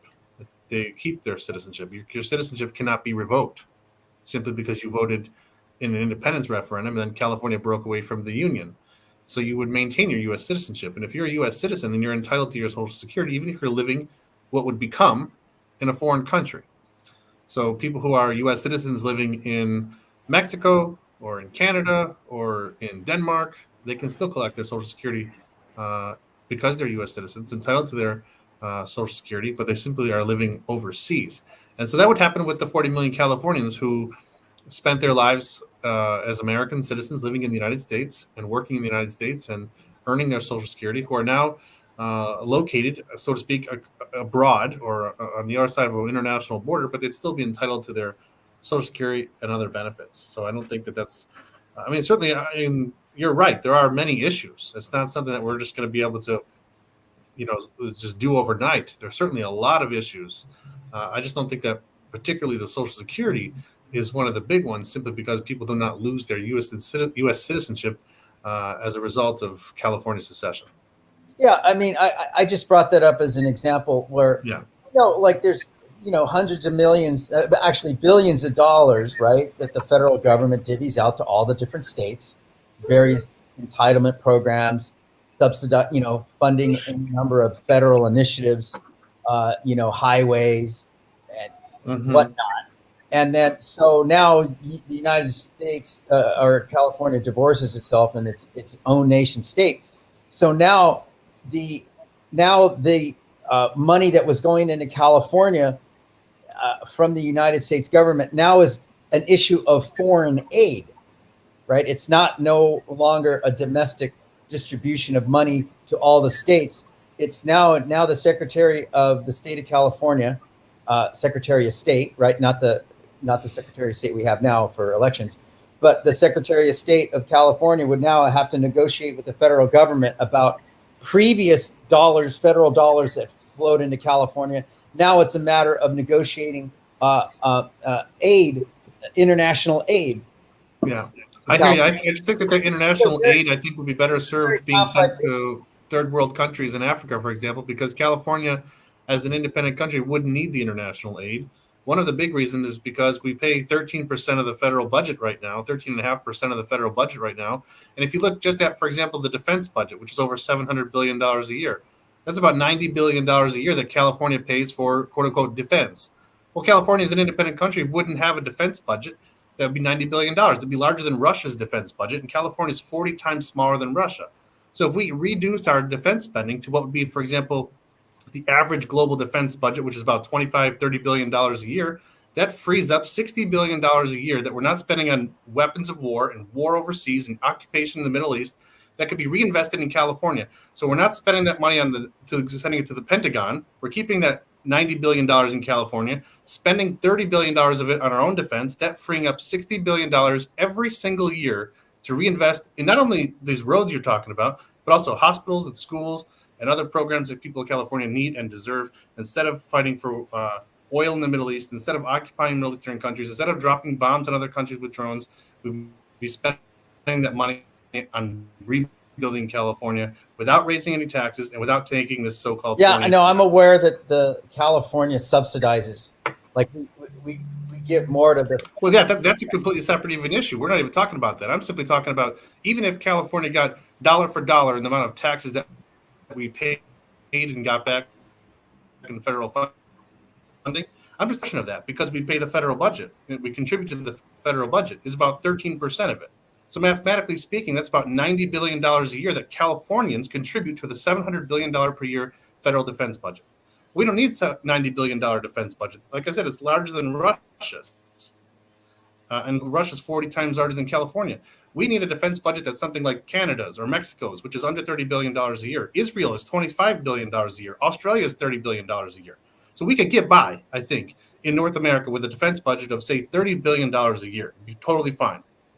What do we do with that extra $60 billion that's no longer being sent to the United States government to be invested into the Pentagon and their war machine? That $60 billion is now in California's budget without being spent on defense issues, which means we can reallocate that money that was already being spent, but was just being spent not in a way that reflects California's values. It was being spent in the Washington, D.C., the Pentagon and the military industrial complex and so on and so forth. That money stays in California. We still have a defense budget. Yeah, we've reallocated $60 billion every year towards other issues, towards other priorities. I hear you. So essentially you're saying that, okay, for me, if we look at a proxy for economic development, right, we could look at what unemployment, GDP, right? We want increasing GDP, decreasing unemployment, decreasing or stable inflationary numbers, right? Large percentage of the population that are of working age employed, minimum amount of government subsidies for people. We could look at any number of indices that tell us that a nation or a region is prosperous or economically sound, right? And then we can look at educational indices, right, and so forth. But a particular concern to me is the issue of constitutional rights and freedom of speech. And so, Told you. So theoretically, a nation state of California, we should see an increase in economic growth, an increase in the education of our children and teens and young adults in colleges. We are going to see an increase of freedom. We're going to see an increase in our ability to have freedom of speech. So my question is, will we see a material increase in prosperity and freedom and the protection of our constitutional rights? Because my concern, and I brought this up to Marcus in previous conversations, is this issue of a declaration of emergency by health officials or otherwise, where our constitutional rights are abridged in the name of, in this case, infectious disease control. I have a big concern with that. Lewis? And I totally agree Lewis with has been that. saying the same thing as you. Totally agree with that issue. Yeah, I say that all the time. I think that California needs to do a better job at protecting civil liberties just as much as it protects civil rights. That's what I talk about all the time. I understand that everything you said there, I agree with. Basically, I would just separate the two issues, because I think that everything you said before about the economic growth, I think, is possible through independence. Independence, in my view, achieves two basic goals. It reduces the cost of living in California and increases the quality of life in California. And I think under those two umbrellas, you can put those things you were talking about when it comes to education and job growth and so on and so forth. And when it comes to expansion of freedom, that's not really something that we're going to be able to achieve through CalExit. That's something that we need to achieve by removing those in power in Sacramento. So here at Yes California, sometimes people kind of confuse that we love California. We think that California is so great and become an independent country and so on and so forth. They sometimes confuse that with us being cheerleaders of Sacramento. And I know that I'm not a cheerleader of Sacramento. We don't think that the people in Sacramento are doing a good job. We think that the government that we have established in California, the institutions that we have, functions better than Washington. But if we could put better people into office in Sacramento, then we could do things when it comes to, for example, I believe in expanding free speech. I believe in, the Internet Bill of Rights and things of that nature. I believe in removing the emergency declaration that Newsom put into place. So I think that we see eye to eye on many of those civil liberty issues. I think that requires a different approach. That requires replacing the current leaders in Sacramento with new leaders who are going to support that agenda. But on the other side of the coin, if we're going to talk about those larger abstract improvements to California when it comes to the quality of life and the cost of living in California, we can reduce the cost of living and increase the quality of life in California by pursuing independence, because we can have that money. That's what I was talking about before, having those resources, those financial resources that we waste by, like you said, pointing out that people know California is a donor state. We're subsidizing the other states in this union at our expense. That's one way where we get to keep California's taxes in California. And by not subsidizing the American military establishment, we keep California's taxes in California. With those taxes just staying in California, we can reduce our debt. We can pay back our debt. We can stop borrowing more money. We can fully fund our institutions and our schools and our hospitals and our infrastructure. And so that, I think, makes California a more cost-friendly place. And it makes California a place where there's a higher quality of life, because you're simply going to have smoother roads to build on or drive on. You're going to have better parks to walk in, a cleaner environment to live in, all because of the fact that we simply keep California's taxes in California and invest them in California. And then, like you said, when it comes to those freedom, I think that California has a lot of problems when it comes to civil liberties. And that's why I was running against Gavin Newsom in the recall election. I wanted to, stand up for civil liberties. I'm a civil libertarian, so to speak.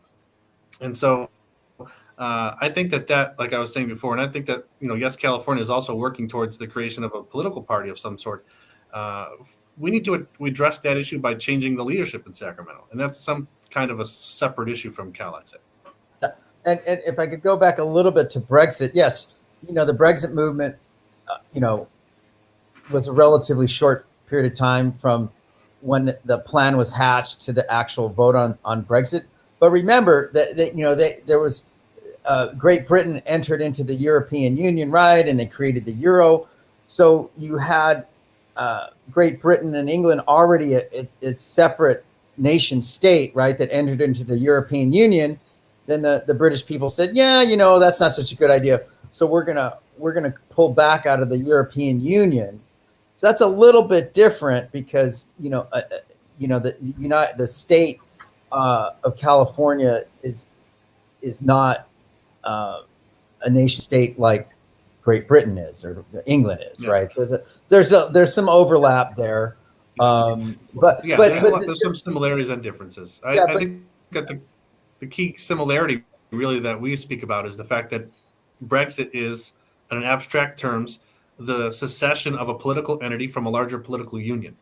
And as far as I go, that's as far as I go with the similarities.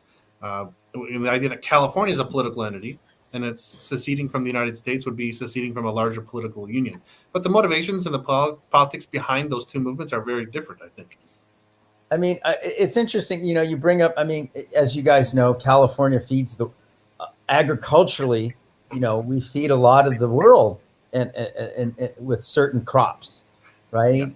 Yeah. And so you think about it, that the rest of the United States is not going to like the fact that, say, California pulls away from the United States, because then now California could, quote unquote, keep more to itself and not share its bounty with the rest of the United States and the world to the degree that it's doing now. If I can just address that real quick, I mean, I agree that would be the case, but the problem is that we have a symbiotic relationship with the other states because they supply a lot of our water. And so if we want to continue to grow food, we're going to need their water. And if they're going to want to have our food, they're going to need to keep giving us water. So a lot of people say, California secedes from the union, we're going to stop giving you water. So now go after yourself, is what they say. Well, turn off the water and we're not going to be able to grow your avocados, which are only grown in California. No other state grows avocados. So if you're going to get rid of your avocados from your kitchen, then okay, turn off the water. Grapes, dairy products, 20% of the country's dairy products come from California. We're going to give the cows something to drink. So they're going to have to continue to give water to California in order for us to continue to grow that agriculture so that we can feed ourselves and them. So it's a mutual beneficial relationship. So nobody's going to be turning off the water, and everyone's going to have enough food to survive. So, I mean, are you talking about, is there already a schema in place, right? We have, obviously a state legislature, and basically we're divvied up by counties initially, right? When the state was incorporated, and then we incorporated the counties within the state, which, and then the cities incorporated within the counties. So are you talking about setting up a similar,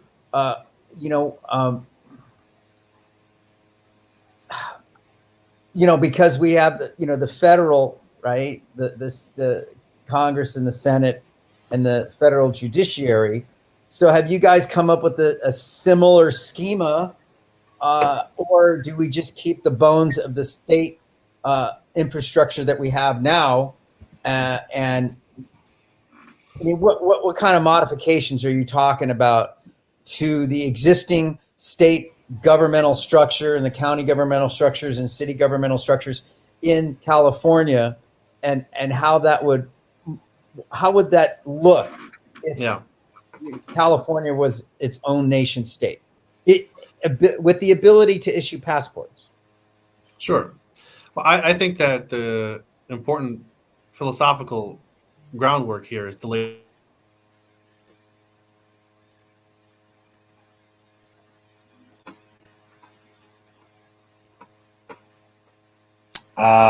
froze. That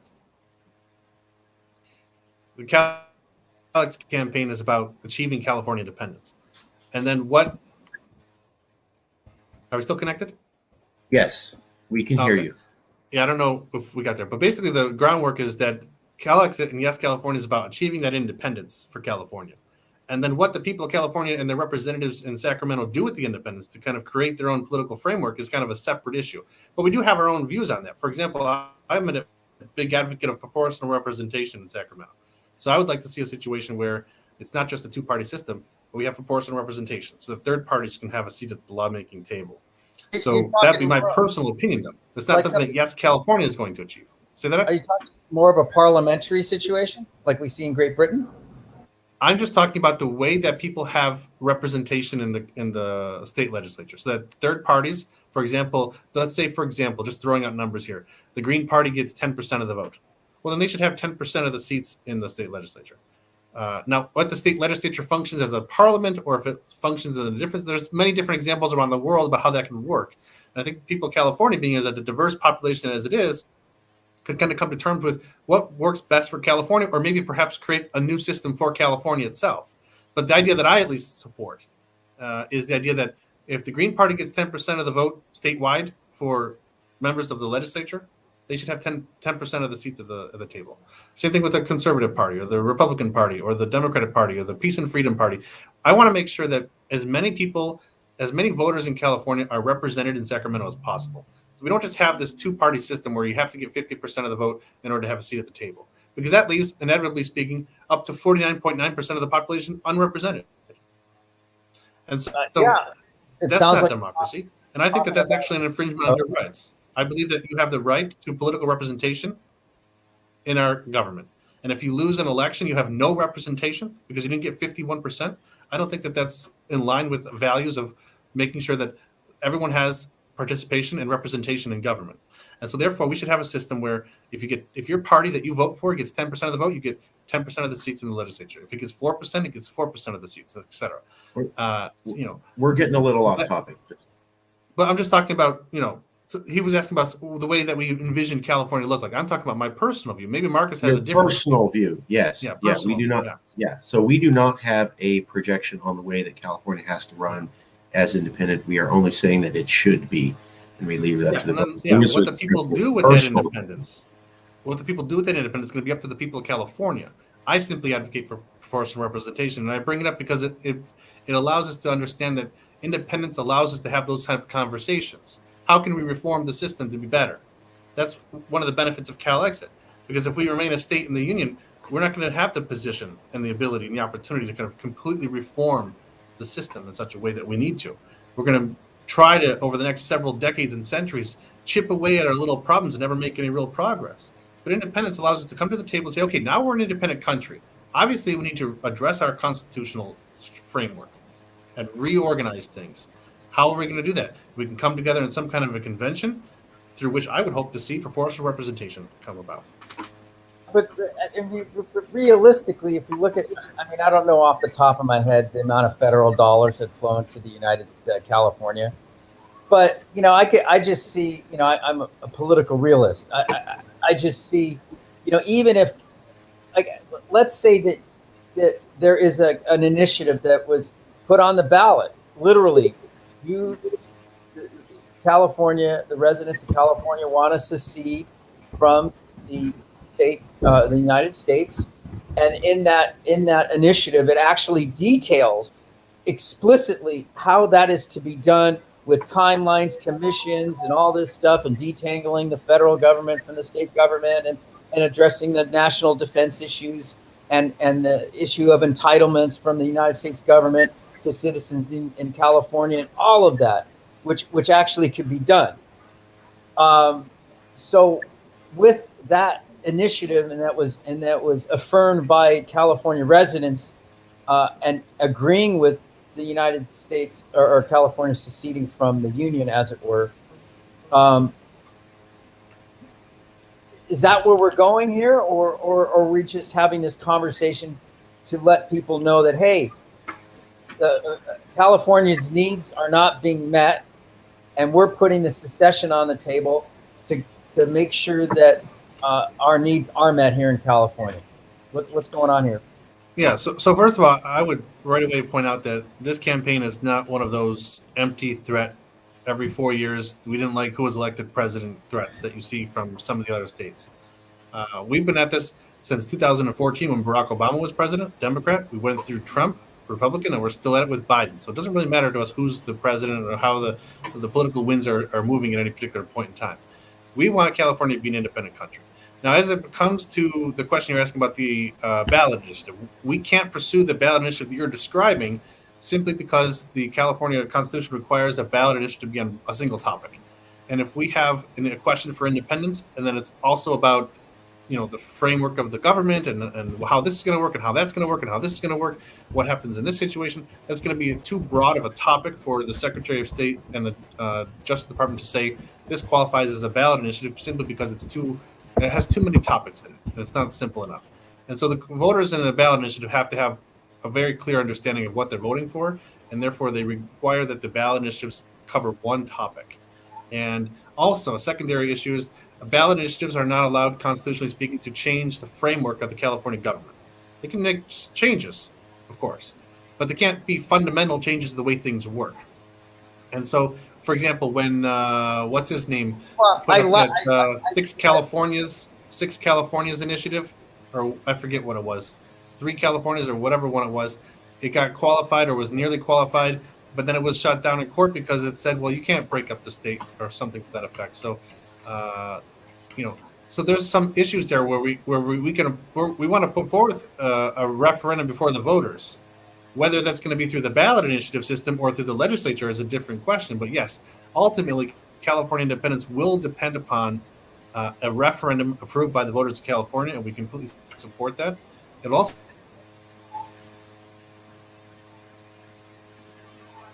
He froze again. We did file 3 initiatives. They were approved by require support and support from the state legislature, just like what happened, for example, in Norway. They had a situation where the independence referendum that they held was first submitted to the voters by the state legislature or by the national legislature there, and it was approved by the voters afterwards. And so we can't just put forth a ballot initiative that says, "Do you want California to be an independent country?" and have it contain a lot of different specific information about how things are going to work, because then it won't qualify under the single topic rule. But also, we can't fundamentally change the way the state government works and functions, because that'll also be unconstitutional. But yes, we do want to have the voters have their say. I mean, it seems to me, you could be specific and keep it on topic. Do the residents of California as an individual resident voter, voting in this referendum, they're agreeing with the California should be set up and transition to its own nation state. Now the question is, and let's say that passes. So what's the the whole term, right? The sausage being made, right? What's that? Who's gonna make that?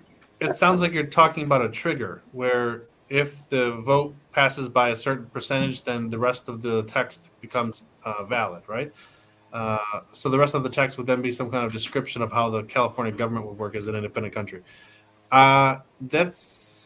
We did something similar to that before, but I do believe that if we talked about a ballot initiative and fundamentally changing the framework of the California state government, that it wouldn't be legal. Well, it seemed to me that there would have to be some sort of commission set up that actually has teeth to it, right? So you'd set up a commission, and then that initiative or a series of initiatives would have to be able to dictate to put things on the table in the state legislature and in federal law as well, such that the nation state could be set up materially such that, again, I use the endpoint of being able to issue passports, because to me that's a tangible thing you can look to. Is like, okay, a nation issues passports, and so that would be the end, a marker that would be down the line that would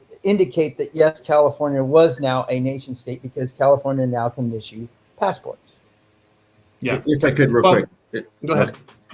So just to clear a couple things up, we at Yes California did file 3 initiatives. They all 3 were accepted by 3 California separate attorney generals, 2 of whom work in the federal government. Each one of those said that secession is legal through consent of the states. The attorney general is the highest legal arbiter of California. 3 of them did this in a row, as Lewis pointed out, with the Kill Homosexuals initiative that was struck down by Kamala Harris as the attorney general. Attorney generals can strike down initiatives if they find them to be demonstrably unconstitutional. That did not happen with the 3 separate attempts that we did to get a vote. So we have shown it's legally possible to ask for a vote here in California, and the California legal authorities have said so. It would ask people, do you want to break off? We can do that. If we got a majority of them saying that, the next thing would be, and this is also documented by the attorney generals, to ask Congress for consent of the states that was identified as legal in the Supreme Court case Texas versus White. So you have an initiative in California. Hey, Californians, do you want to secede? Yeah, we do. Then you go to Congress and you ask for permission, and then you can secede. And that legal framework and step has been approved by 3 separate California attorney generals as legal. We also want to point out that Erwin Chemerinsky, the dean of 2 separate California law schools, said a simple 51% majority vote of Congress should be enough to allow California to leave. He's the top constitutional scholar in California and has launched 2 separate University of California law schools. Just a couple factoids. Back to you, Lewis. Yeah, sure. And I'd like to also point out about the same topic. I mean, you brought up going to Congress, and I am of the opinion that that's not necessary. Actually, go to Congress. I mean, I know some people believe that, and you may believe that, and it's fine. But we only have one legal precedent when it comes to secession, and it's Texas versus White. And people who don't like national divorce, people don't like secession, bring it up all the time as like this big weapon against secession, and it's not really, because the Supreme Court in Texas versus White, 1869, said that a state can't secede from the union unilaterally, but it did say it can through the consent of the states. Now, it didn't say through the consent of Congress. The Supreme Court could have, they certainly knew the word Congress at the time, they could have written through the consent of Congress, or they could have written through the constitutional amendment process. Some people say, for example, California can't secede from the union unless there's a constitutional amendment. Well, Texas versus White says with the consent of the states. It doesn't say with the constitutional amendment. It doesn't say with the consent of Congress. So what does consent of the states mean? Well, we have 50 states. If we get the consent of, let's say, a majority of the states, so maybe 26 state legislatures pass a resolution that says California can secede from the union if it wants, in my opinion, I'm not a lawyer, that would seem like we have a majority of the states giving their consent to California seceding from the union. And that's what I think the threshold is. A majority of the states in the state level saying California can secede from the union if it wants. Now, people say, oh, you're never going to get that many states to vote for that. Well, I don't agree with that either, because we had how many states vote for Donald Trump in 2016? 27, 28 states that were diametrically opposed to California's political philosophy.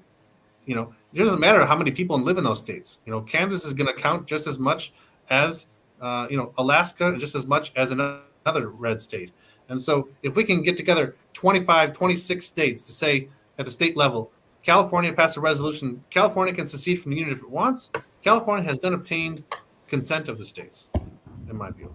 And that's what the Supreme Court has ruled on. Now, another argument that I put forth is, well, that was 1869. I think it's time for the Supreme Court to readdress the issue, because things have changed.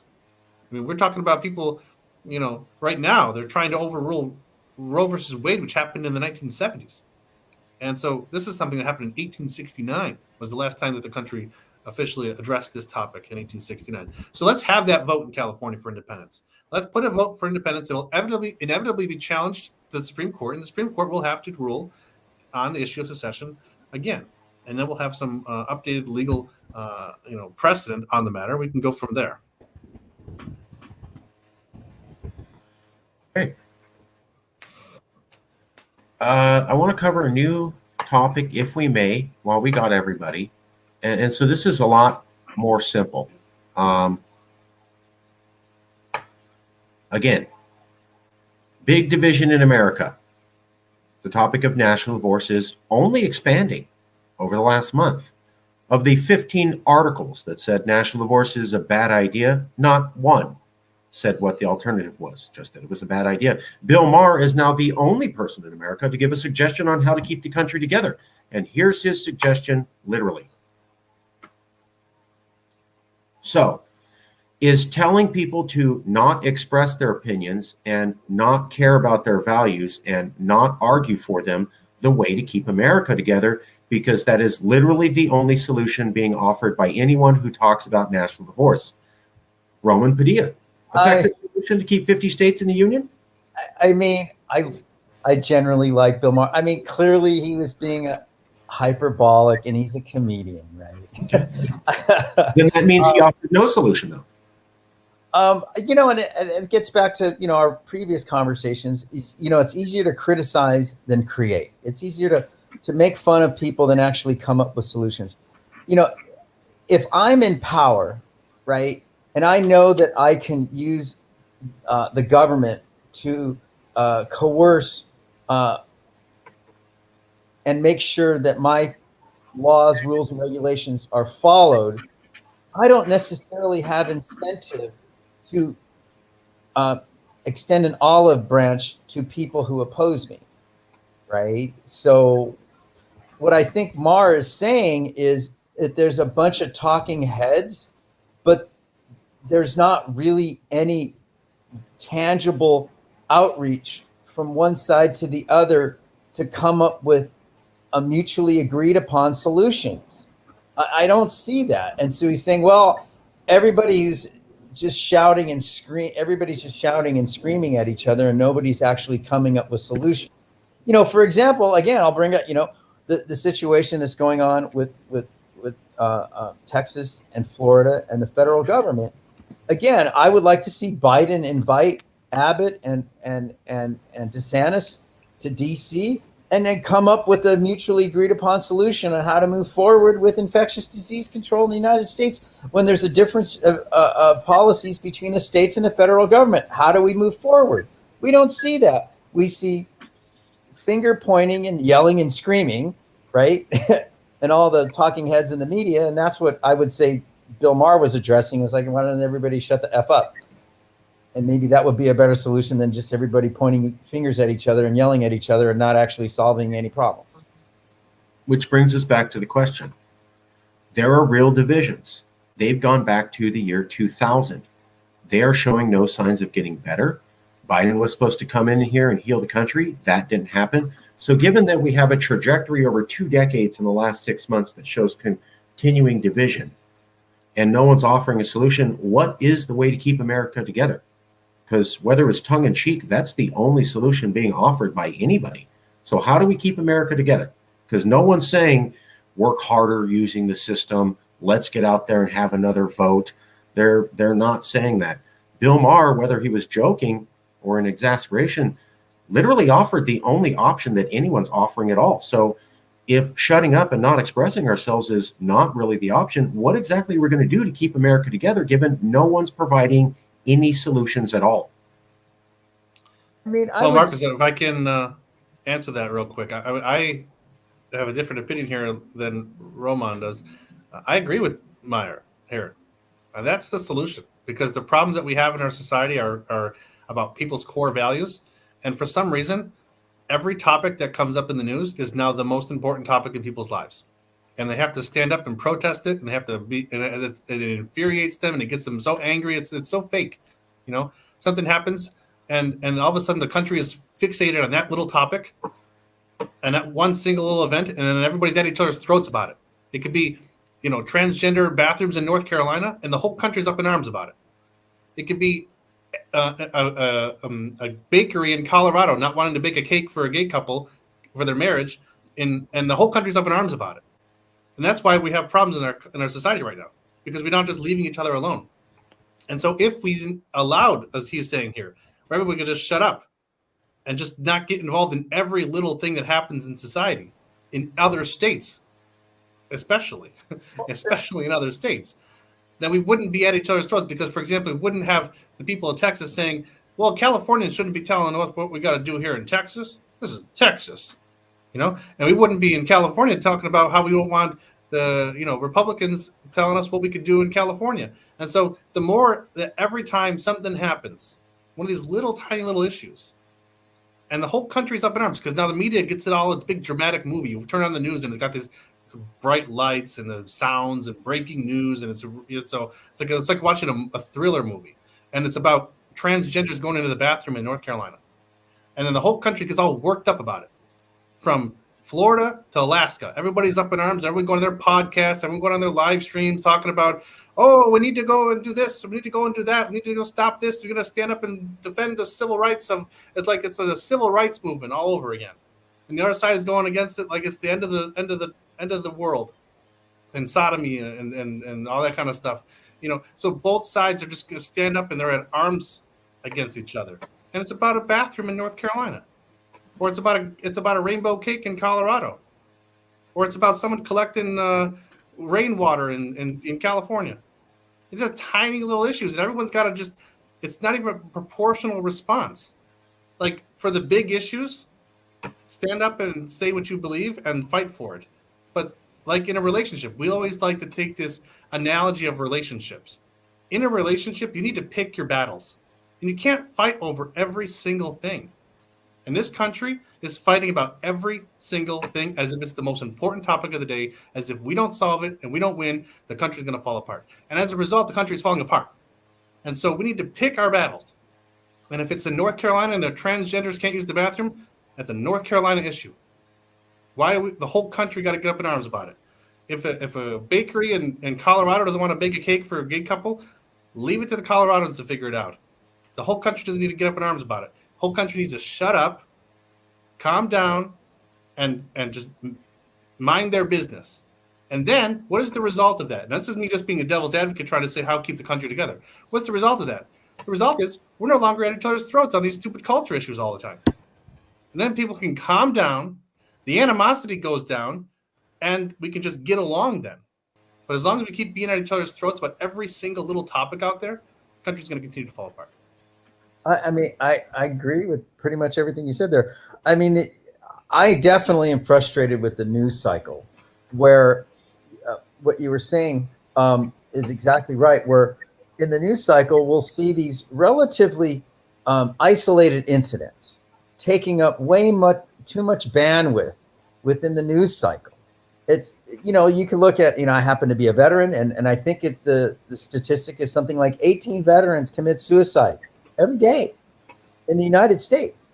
That's been a long-standing issue, right? Veterans issues. And then we have issues of, how many people die of heart disease? How many people die of drowning? There's these ongoing systematic problems that are completely and utterly ignored. 1 out of 6 Americans is on a psychotropic medication. I don't know if you guys know that. So that has to do with mental health.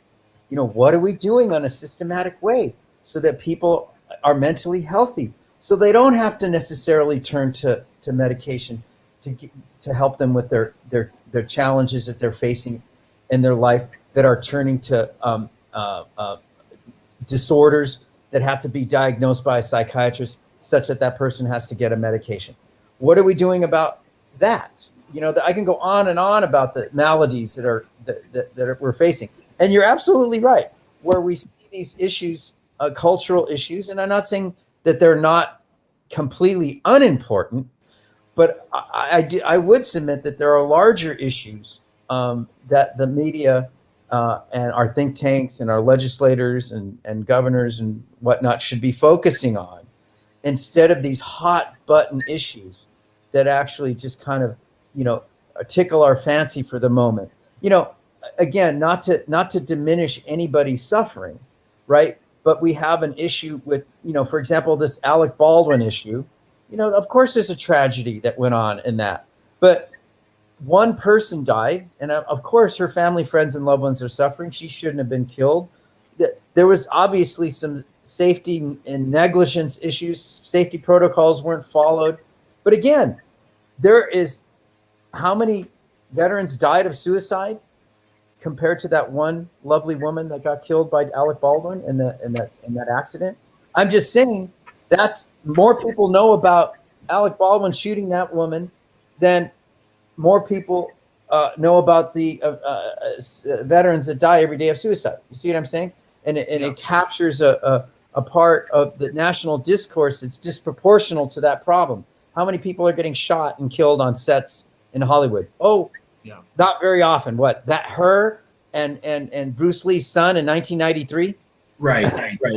But so what I think I'm hearing both of you say is that is the best solution. America can't work. Nobody can come to agreement on anything. Things are always getting worse. The trajectory's gone that way for 20 years. So we're down to just don't talk to each other anymore. I don't think it's that we're down to let's not talk to each other anymore. I just think that both. Well, I mean, I honestly, I think that one side is more guilty than the other side in this. But we have a situation where one side of the political spectrum takes every issue that offends them because they're so sensitive and oversensitive that every time a little issue pops up, they make it into the biggest thing in the world. You start getting emails from the ACLU, and you start getting emails from Barack Obama, And you guys get emails from everybody but Santa Claus telling you that we need to raise $50 in 10 minutes or the country's going to destroy itself. Right. And oh, by the way, if you submit $10, you'll have a 400% impact only today, because the next election is the most important election in our lifetime again. And so they're just everything's so hyper and everything is so exaggerated, and there's not a proportional response to the things that are happening in society. When things that happen in society are big and significant and impact the nation as a whole, people should stand up and do something about it and speak their opinion. But for the tiny issues, that's an individual issue, leave it alone. Because when you stand up as a group and as a political bloc and start standing up for that issue, it just gets the whole country involved in it. Why does the whole country need to be involved in that? It's just more kindle for the fire. Yeah. So if we remove that kindle, then the fire will tame itself. Roman. This whole disproportional response. I mean, as we know, we all have to take our shoes off for the most part when we go through the TSA. From one guy, 10, 15 years ago, had a bomb in his shoe or whatever, right? And it's complete disproportional response. But yet, this is what we put up with. I totally agree with this issue of proportionality. And then there's also the issue with this automatic response. Like something happens, like you're talking about this shoe thing. It doesn't just apply to that. Anytime somebody does something wrong, all of a sudden the first response is, we have to ban it. We have to ban it for everybody. That's why people talk about, that's why we can't have nice things, right? Because somebody has to ruin it somewhere. So there's one bad thing that happens, and all of a sudden we need to ban it. There's a shooting somewhere, and the talk about banning guns pops up again. There's a fire somewhere because someone had what do they call it? Those baby gender reveal things from fireworks, and the fire starts somewhere. So they're going to ban the fireworks for everybody. Well, people use guns safely more than they use them unsafely. There are millions, tens of millions of Americans who have guns and they don't shoot each other every day. There are people who use fireworks around the world, and the whole world is not burning up because of fireworks. They're burning up because of climate change, maybe, but not because of fireworks. Yet when somebody uses the fireworks and they have an accident, and they burn down a bunch of acreage of forest, we got to ban the fireworks for everybody. It's not proportional. Climate change is another conversation. I would dispute that. There's a lot. Let's please stay focused. So I'm going to wrap this up. It sounds like you guys are saying, calm down, talking less is a good way to calm things down. I will point out that's the opposite of what we were told democracy is supposed to be about. So now we're saying do less of democracy in order to keep this democracy together. Okay, makes sense to me. Means it's failing, not working. And what I'm also hearing is let's look for another solution, because the other one is just don't drive the car the way the car is supposed to be driven. Well, maybe it's going to sell that car and get a new one. Well, if I may, if people that were featured in the legacy media, and if people like us were the elected officials, we're the appointed officials, we're the governors, Bill Maher wouldn't be saying what he said. Because if people were like us and are rational and can sit across the table from somebody that we disagree with and come up with a solution, we're cool. But we're not seeing that. Yeah. And I know you're going to clear this up, Marcus, but I just want to point out one thing. As you know, I'm running for governor in California in the primary. When this election cycle kicks up, people maybe come back to this video, and they're going to find Louis Marinelli doesn't care about transgenders because he said if they can't use the bathrooms in North Carolina, then let it happen that way. And so now they're going to take it out of proportion, and they're going to find this video where I said it's not important for Californians to stand up for the transgender rights in North Carolina. And they're going to be like, Mr. Marinelli is the new Hitler of the 21st century because he believes that transgenders shouldn't be able to use the bathroom which they identify. That's the problem in our society. You can't even say something with the intent of having it be where what you're trying to say is to keep the country together, because the people who are offended by that are going to make it into the biggest issue that they possibly can. And it's going to just create problems. When I wasn't here talking badly about transgenders, I wasn't saying anything about how they shouldn't have their rights. I was simply saying, if you want to keep the country together, it seems to be a little bit more of an important issue, I think, than the bathroom issue right now. prioritize and say, let's keep the country together instead of having to worry about who can use what bathroom. Prioritize. From that point of view, I made that statement. And now I can tell you, Marcus, in a couple months, somebody will find this video and they'll be saying, Mr. Marinelli is anti-transgender person. Okay, that sounds like we're violently agreeing with each other. It's bad. We hate each other. Can't disagree or have conversations. The trajectory is only getting worse. It hasn't improved over 20 years. Hasn't improved with the election of Biden, and now national divorce is here. So that sounds like you guys are saying national divorce is only going to keep talked about because the other solution is don't operate a democracy like a democracy. That's like saying don't drive a car like a car. When you do that, that means that car is broken. So what I'm hearing is America failed. It don't work. And now the solution to keep America around is don't even operate it like the way you're supposed to. Okay, I agree. Let's go to a new topic here. This is the last one. Everybody can go if they'd like to, but I did want to cover this. So Michael Malice is a hardcore conservative. I consider myself a progressive, although I'm still low tax, low regulation. Always said that, never changed it since 2012. Now, here's the interesting thing. Michael Malice was talking about Rich Lowry's article on national divorce. We've covered that here. So Rich Lowry said national divorce is a poisonously stupid idea. And then they reprinted his article in 30 separate newspapers around America so that for the last week, whenever you Googled national divorce, all you saw for 6 pages of web results was national divorce is a poisonously stupid idea. St. Louis Courier, Fresno Dispatch, New England Journalizer. So they took a bunch of little newspapers and they kept reprinting the same Rich Lowry article. So that if you type in national divorce, it looks like 30 different local newspapers are all saying this is a poisonously stupid idea. That's not what happened. They took one article, fed it through the system so that it appeared organically as though 30 separate people were talking about it when that's not what happened. I covered that in my video. It just looks organic. And I pointed out in my video, why is this happening now? And why are they doing it after their attempt to make this a silly topic that people should ignore failed? Why would they then massively pump this up? And why would they try to trick people? And why would they make it sure that it ate up all the Google search results right when people were looking into this? We saw that with CalExit in 2017. So we recognize exactly what they're doing. This is the system fighting back and attempting to obfuscate and confuse people. What's interesting is that Michael Malice is a conservative. He reviewed Rich Lowry's article. He came to many of the exact same conclusions we did. I do not know Michael Malice. I did not share notes with him. He just happened to say some of the exact same things talking about Rich Lowry's National Review article that we did. I'll show those right now just so that you can all see what we're up against. Let's take a look at that. So here is Michael Malice. And he's talking about dissecting national divorce. Mutual beneficial thing for both continental for quite some time. Cool. But here's the thing, like if you're divorcing from someone, what value is their forgiveness? Like let's suppose you cheat on your wife or they cheat on you. I'll never forgive you for this. Cool. I won't be in your house. We don't have to talk anymore. I get why you're angry, but I'm going to take my crap and go. That's cool.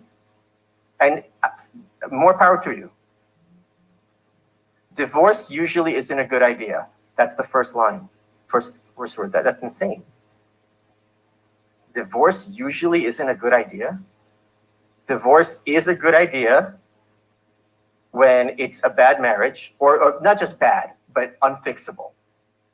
And it's a bad idea especially when there's kids, and you can make it better. So I'll post that. Here's Michael Malice. I encourage everybody to take a look at him. I thought he did a great thing. Again, I'm not in coordination with him, but he said a lot of the same things. So here's some of the points he made. Was at 31 minutes and 49 seconds in. He said the whole point now is to just legitimize the conversation of national divorce. He said you don't need to push it. You don't need to suggest it. All you have to do is talk about it. And that the system's scared because the topic is becoming legitimized. Smart people talking about it and saying it's reasonable to talk about this. He said the number one thing that freedom advocates should want is just that we have the conversation become legitimate. We said the exact same thing a year ago here at Yes California. We don't need to push for California being independent. What we need to push is that it's a reasonable conversation for the people who live in the world's 5th largest economy, when they saw America seemingly collapse along their borders, to have a conversation about a life raft or home insurance.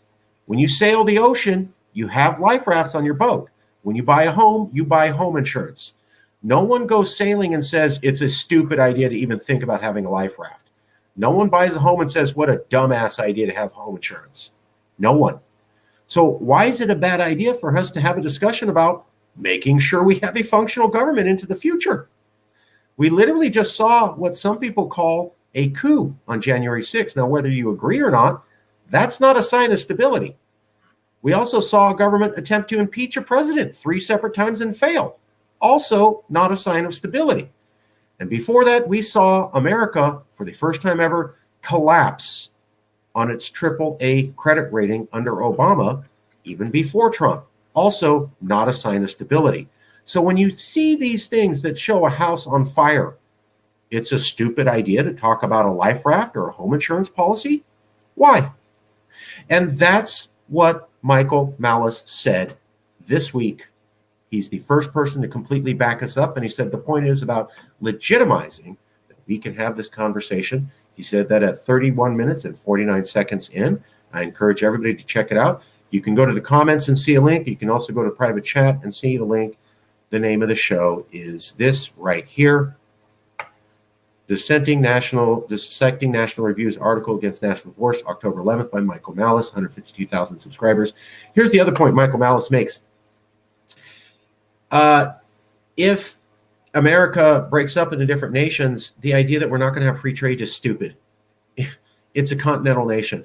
It's mostly flat for half the country. We have freeways, rail lines, sea lines that connect all 50 states. Additionally, 45 out of 50 states are landlocked. They simply can't cut each other off.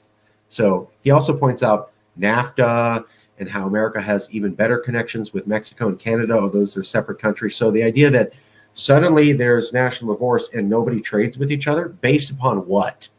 We've been saying the same thing here. It's nice to have someone back us up. Let's go to the third point. He said, China will not automatically invade U.S. states because there's a national divorce. There's a thing called the U.S. Nuclear Shield, U.S. Defensive Shield. Why is there no Chinese bases in China? How come there's no Chinese bases in Mexico? Those are separate countries. Why aren't they there? Because America won't allow it. And if individual states became separate nations, the idea that America is just going to allow a Chinese military base right there is silly. They don't do it with Mexico or Canada. Why would we assume they do it now? Michael Malice backed us up. Louis Marinelli was famous for bringing up this point about 2 weeks ago. Louis, Mike backed you up. And finally, something Louis has been saying for at least a month, Michael Malice said the exact same thing. How come none of the people talking trash on national divorce are saying why we should stay together? They're saying it's a bad idea and it's horrible, but they're not saying why we should stay together. This idea is bad. Okay, well, why is your idea good? This idea is bad. Okay, why is your idea good? No one does that. Michael Malice pointed that out. We said the exact same thing. He said it at 1330. Finally, the point of the entire article was exactly what I said that it was. It's the Ghandi mechanism. You need to make people feel stupid and that they're stupid and dumb and silly and feel ashamed for even having a conversation about national divorce. That's why you title your article, National Divorce is a Poisonously Stupid Idea. That's literally what we said. So the whole point, in order to win, is to legitimize the topic of national divorce, not to take a stance on it. Free trade, of course, will continue. No, China isn't going to set up base with seceded states because America wouldn't allow it. And nobody who's talking trash on the topic of national divorce says why we should be here. And Rich Lowry in the National Review only printed that article, and it was only reprinted in 30 separate newspapers to make you feel stupid and dumb for even having this conversation. Those are the opinions of Michael Malice, also paralleled here at Yes California.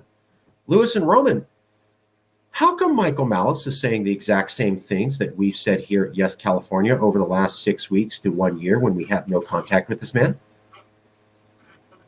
I mean, I would submit again, as I've been saying during this whole conversation, Malice, he's a conservative, and he's talking again about flyover states, Midwest and the South, that are most disgruntled at this point.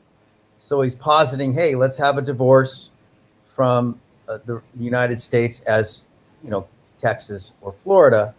And the media establishment is basically saying, hey, wait a minute, we're in charge in Washington. We don't like the idea of states going rogue and seceding from the Union. So I would submit that's more of the problem. I would submit that if Trump won, Malice probably wouldn't be saying what he's saying. If Trump or a Republican president or whoever would be there that he agrees with, and that person in the White House is on, and whatever Malice likes, the differences between the state and federal jurisdictions, and that he agrees with Malice's interpretation of states and the Fed's jurisdiction over states and national sovereignty and state sovereignty, that he wouldn't be advocating for a divorce because he's okay with the way the federal government and state governments are working together to move forward as individual states and collectively as a nation. Sure. But the question is, Michael Malice has no contact with Yes California. He's watching the topic of national divorce. We're watching the topic of national divorce. We have no contact with each other. Why are we coming to the exact same conclusions? How's that possible? Unless I have some sort of psychic link to this man. I actually have not really entered into this conversation substantially until now, to be honest. My opinions and assessment will evolve over time as I look into all the intricacies of what it actually would materially take a state to actually secede from the United States, right? But I'm just entertaining this, in an intellectually honest way as best I can. I find it interesting that you're, the secession movement. What do you? Yes, California. What's the? Yes, sir. It's called Yes, California. Yes, sir. That it was going on over a decade ago. You started this movement over a decade ago, correct? Yeah, basically. And regardless of the political winds going on in Washington, you feel that state sovereignty for California is very important. So I guess my question would be, would you agree with when does this state sovereignty movement stop? Should we all 50 states become sovereign nations? Why should it be exclusive to California? I mean, it's like, we're the golden child, right? We talked about this. We got the population, we got the geography, we got the ocean next to us. We can hang as a pretty successful individual nation state compared to a landlocked state in the Midwest, right? Yeah. They would have much more difficulty, Yeah. to be nations seceding from the Union. Lewis, what do you think? Thoughts, feelings? Well, I think that certainly California is not the only state that has an independence movement that's active and thriving. They also have it in Texas, New Hampshire, Alaska has a party. Hawaiians are constantly talking about it as well. I'm probably even forgetting a couple states. There's also Cascadia, regional secessional movements, and that's, I think, goes to and speaks to the point that a lot of people around the country, regardless of their political background and ideology, are coming to the same conclusion. So we have California, which is a Democratic state, we have a Republican state in Texas, Libertarian state in New Hampshire, Hawaii, which is a completely separate nation, also all coming to the same conclusion that they don't want to be part of the United States. And so why is that? I think that's the realization that the United States is not serving them on an individual level as a state, and that the system is broken, that the system is dysfunctional. And so Calexit is about California, but national divorce is about all the states. And so any state that wants to secede from the Union should be able to do so if it wants to. And those smaller states, certainly some of them won't be able to be independent countries on their own, but they should be able to For example, West Virginia certainly wouldn't be able to be an independent country on its own, but West Virginia could pair together with some of the surrounding neighboring states and create a new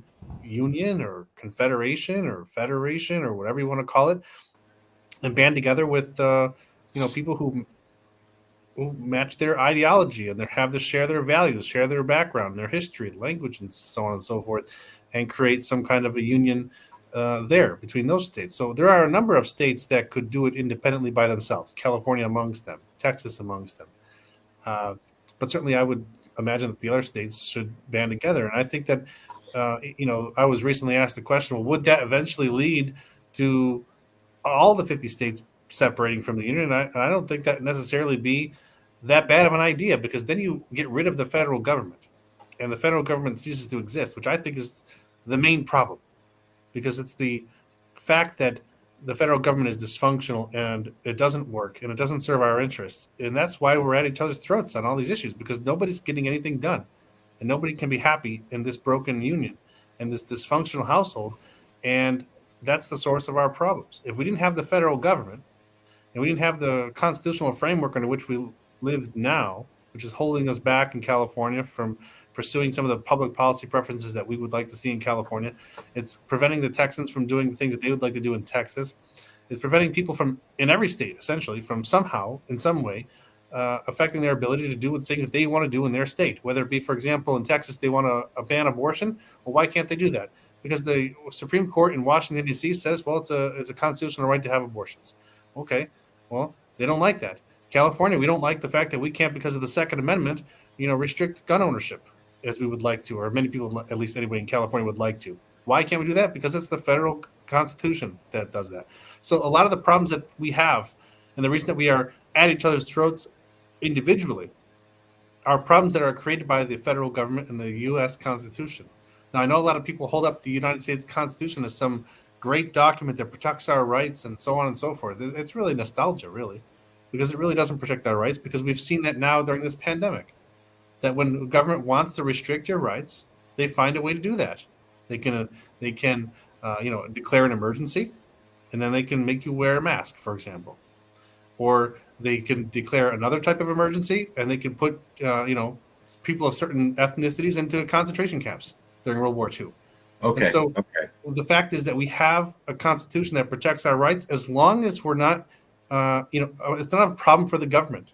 As long as it's not a problem for the federal government. Once they have a problem and they need to restrict those rights, they find a way to work around it with things like the Patriot Act, or they just outright do it by declaring an emergency, which allows the governor, for example, of California, or allows someone else to, restrict our rights and our civil liberties in some manner. So do we really have a constitution? Do we really have rights if they can be taken away when it's convenient for government to do so?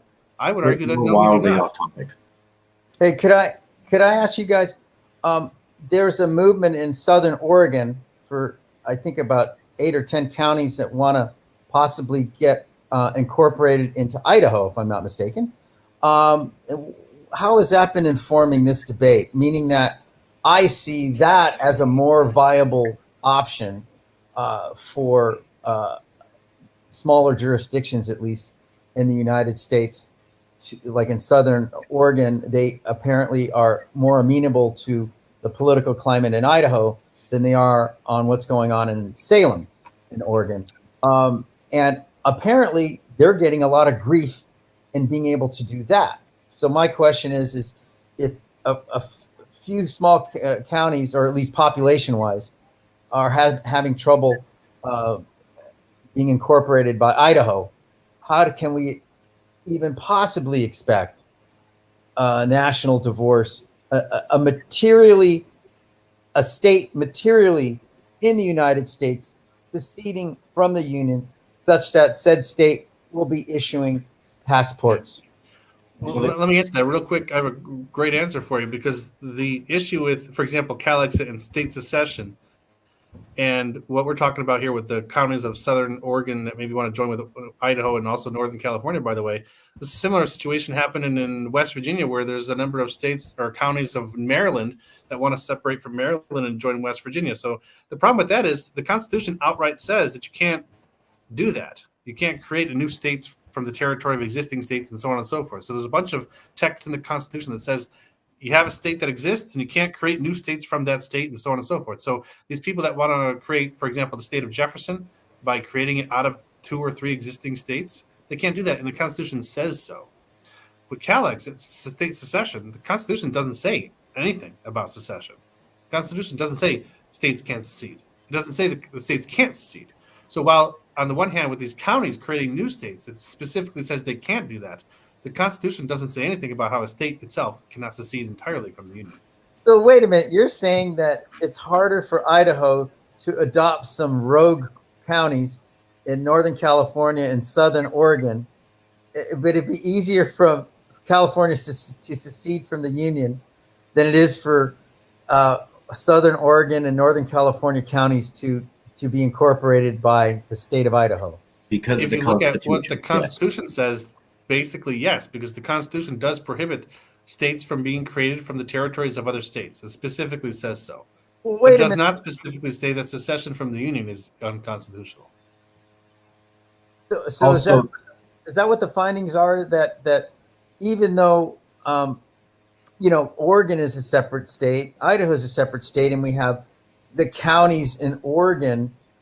Okay, so what you're saying, it has been found by the courts or some other official entity that the Southern Oregon counties and the Northern California counties cannot be incorporated into Idaho. Is that where that's at right now? Well, let me put it this way. The last time that anything like that happened was during the Civil War when West Virginia broke away from Virginia. But that was during a time of, states seceding from the Union. So it never really happened during a time where there wasn't a secession issue going on. And West Virginia is separated from Virginia. But there's no other state that's been created or separated from one state, or counties that have moved from one part of a state to another state. So I don't believe, unless I could be wrong here, but I don't think I've come across an example of that besides West Virginia. I've seen many examples of people who want to do it.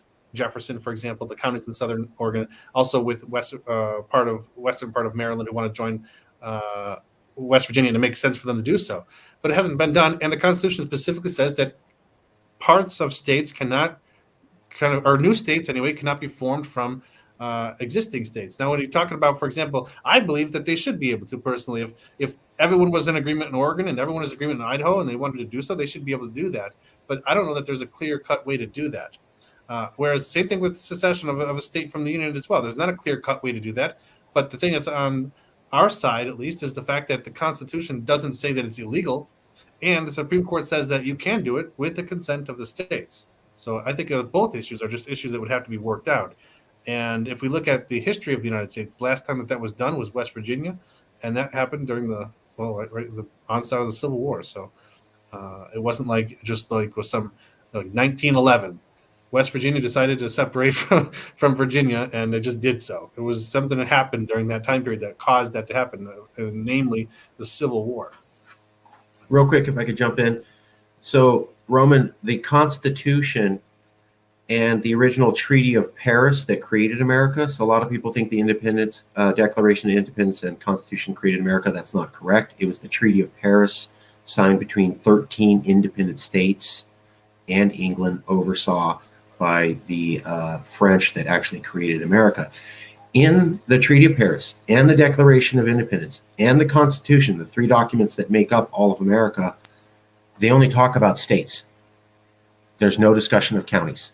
So what that means is that in America at the federal level, counties don't exist. You cannot recognize something that your legal system does not recognize. So you can't go, hey, I recognize this one county wants to break off when my legal system doesn't recognize counties at all and only recognizes states. What that means is that states have to prove everything. So no counties are going to be leaving any state unless those states say that that's cool. And that's baked into day one of the Constitution and all the documents that made America. But my question for you guys is, Lewis, why is Michael Malice saying the same thing we're saying? How come he's coming to the same conclusions about national divorce that we are? Well, I think that we're just simply it's not rocket science, basically. We have conclusions that we're making, and I think we're making common sense conclusions. And I think that anybody who looks at the situation of the country, the state of the union, so to speak, can come to the same conclusion if they're not blinded by patriotism, for example, or if they're not lost in their nostalgia about past times, how great the United States used to be sometime in the past. I think if you look at it from a logical standpoint, from an economic standpoint, political standpoint, ideological standpoint, national divorce is the way to go. And the more that you do so without blinding yourself by patriotism, without filtering the question through your ideological position, then I think that you come to the same conclusions that we are. Next question, Mr. Padilla, are you still there? I wanted to show you two things, and then ask Louis for his opinion. And well, one of the things that Roman Padilla brought up was how do we know? Okay, so Roman, I'm just going to share screen real quick. How do we know that national divorce doesn't go wild and every state starts breaking off on their own? Well, let's take a look. So this is called GDP by state. So if a state left and they had to rely financially only on their own, what would they do? Sweden for California. Can you make that bigger? I can try. I don't know. I'm sorry. I'll show another one. But basically, what this shows is here's Kuwait for Texas, Belarus for Oakland, Greece, Bahrain. Oklahoma. I didn't hear that. For Oklahoma. Yes, Belarus for Oklahoma, Mauritius for Alabama, Cyprus. Here's Belarus, St. Lucia, Macedonia, Turkey, Bosnia, Estonia, Slovenia. So a lot of these southern states immediately go third world poor. We come up here. Barbados is what you're looking at. Cyprus for Nevada. Let's take another look. Here's another map. A separate year GDP by state and what it would compare. Here's Texas as Mexico, Louisiana as Pakistan, Hungary, Bangladesh, Egypt, Thailand. Now, here's New York, South Korea. That's pretty good. Here's California's Canada. Florida maybe a Switzerland. But, here's Austria. You can see there's a lot of Hungary, Slovakia, Pakistan, Mexico here. And all you got to do is type in GDP by state. And you can see a lot of these places would be poor very quickly. And that's why I don't think they're going to be able to make it on their own, or we'll have breaking apart to atomized levels. The other thing is Marcus, real quick though, if you go back Sure. to that map, Well, I you love don't think that they can make it alone, but Slovakia makes it on its own, Hungary makes it on its own, Egypt makes it on its own. These countries, Pakistan is an American ally, it's a nuclear power, makes it on its own. So if Pakistan could do it, why couldn't Louisiana? for this reason. Americans don't want to live in third world poverty. So Americans talk a big game about how they're willing to go with less. Actually go to a third world country and actually deal with the abject poverty. And yes, Egypt is a powerful country and is able to survive on their own. So's Mexico. But if you talk to the average citizen of Egypt or Pakistan or Mexico, life sucks hard. And if we were actually to take an American and go, here's third world abject poverty, and that's what you're going to be living in. Totally cool, right, guys? I don't think they'd be saying yes. So you don't think, for example, that Texas should be able to secede then because Texas will be like Mexico? I think that they have the right to do these things, but I think Americans are spoiled. I think when you actually go to Americans and you go, you can have what you want, but here's the quality of life you're used to living, and it's going to drop down to here. And when they actually see it and actually have to experience it, they're going to quickly say no, because they are a soft people who haven't really gone through hardship since World War II. And I think if you tell them, like, hey, you're going to have the standard of living as a Pakistani or as a Mexican, they're going to quickly go, oh my God, I didn't realize it was like this. Did Rich Lowry put you up to this? No, hey, I'm still back in California independence. New York, you'll do just fine. Ohio, Florida, you'll be just fine. California, that's 4. Hey, He's a double agent for the National Review. We got him. He's outed now. You got me. They haven't broke my cover yet. Don't worry. So those are mute, right? Was that per? I don't think those are per capita GDP numbers. It was just like absolute GDP numbers and comparing it to other nations, correct? I could double check, but if you look at GDP compared to other nations and you do Google searches, you're going to find out most of America's third world poor. Most of America. And in fact, the UN said that last year. In fact, the UN said that the homeless crisis in multiple American cities is equivalent to the homeless situation in Indonesia and Mexico City. Third world level poverty. There was a UN special rapporteur 2 years before, or actually during the Obama era, and he said places like Louisiana and Alabama are about as Western as Angola. So you have the UN coming to American states and saying, wow, y'all talk a big game, but you're just as third world poor as everybody else. It's just because you're unified, you're able to keep this projected image. If you guys had to stand on your own, you're going to have the living standard of Central Africa, Congo. Well, all the more reason that the 49 states are not going to be too keen on letting California secede. But I know what you're also saying is it's not necessarily the choice of other states or the federal government if California would want to secede, correct? So, I mean, what? Give me a percentage here. What how much independent leverage? Let's just say the California legislature, the governor, and all the constitutional officers, and the citizens of California voted in the affirmative to secede from the Union. And everybody in California, all the stakeholders, as it were hell-bent on doing that. Could it be done? Yes. So if you're talking about a legal vote, California files an initiative, which we've already shown we can do 3 times. A majority of Californians say, yes, we want to be independent. The California governor or elected officials then go to Congress. They then ask for consent to the states. Let's say we're going with the Erwin Chemerinsky percentage of 51%, simple majority works. That's 25 states. Only 25 states. Not 35, not 40, just 25 plus California. And then you're legally out of the union, according to the Supreme Court, fully walked through the law. Yeah, that's basically the plan. And we think that the votes are there for this reason. Watch Fox News. Do you see how conservatives talk about California? Type in America hates California. You know, Fox News did 2 polls throughout I think 2015 and 2014 on the most hated state in America. It was California. Donald Trump did something historic. America's been around for 200 years. It's largely had a binary political system going back 2 centuries. There has never been a time, except for last year, where one of the national political parties made their entire political convention about this state sucks and they're not Americans and let's hate them. That happened last year with the Republican Party and California.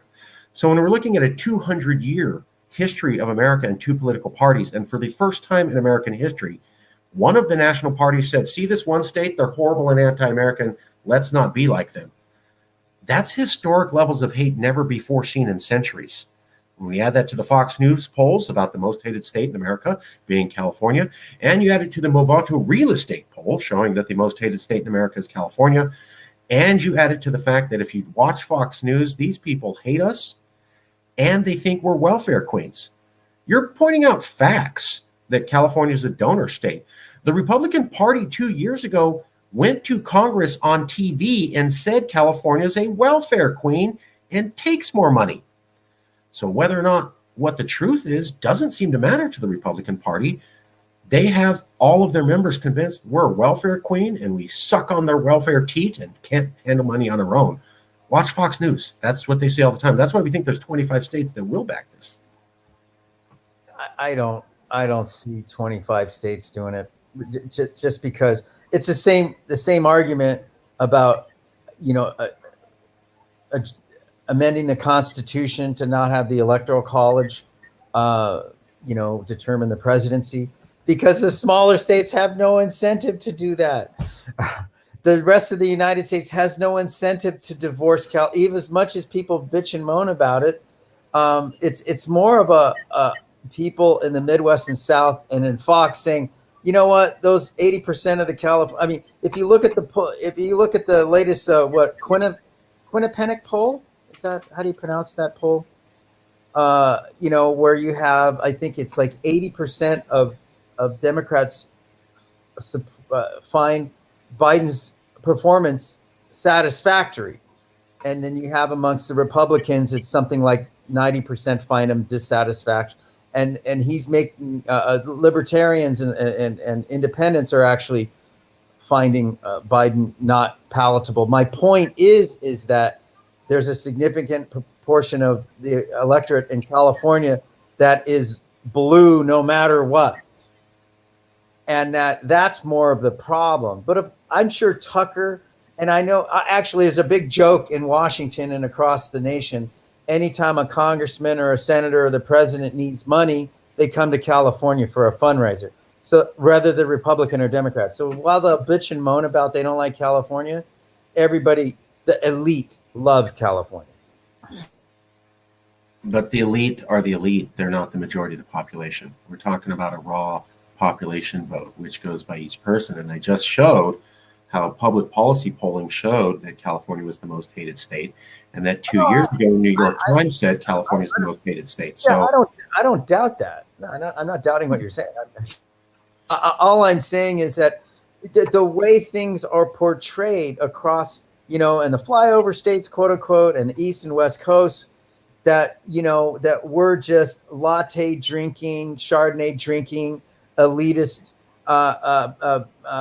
liberals living on high and looking down our nose at those deplorables in the flyover Midwestern Southern states. And so there's this sort of animosity along those lines, not necessarily along, like I said, I think the hate's more along those lines as opposed to, just your average Midwesterner, hating your average Californian. Your average American are actually across the board are probably more similar than dissimilar, actually. So if you just type in Google results on America hates California, why do so many Americans hate California? Why do other Americans dislike California? California, third most hated state. Why does everyone hate California? Mercury News, Californians, Americans hate them.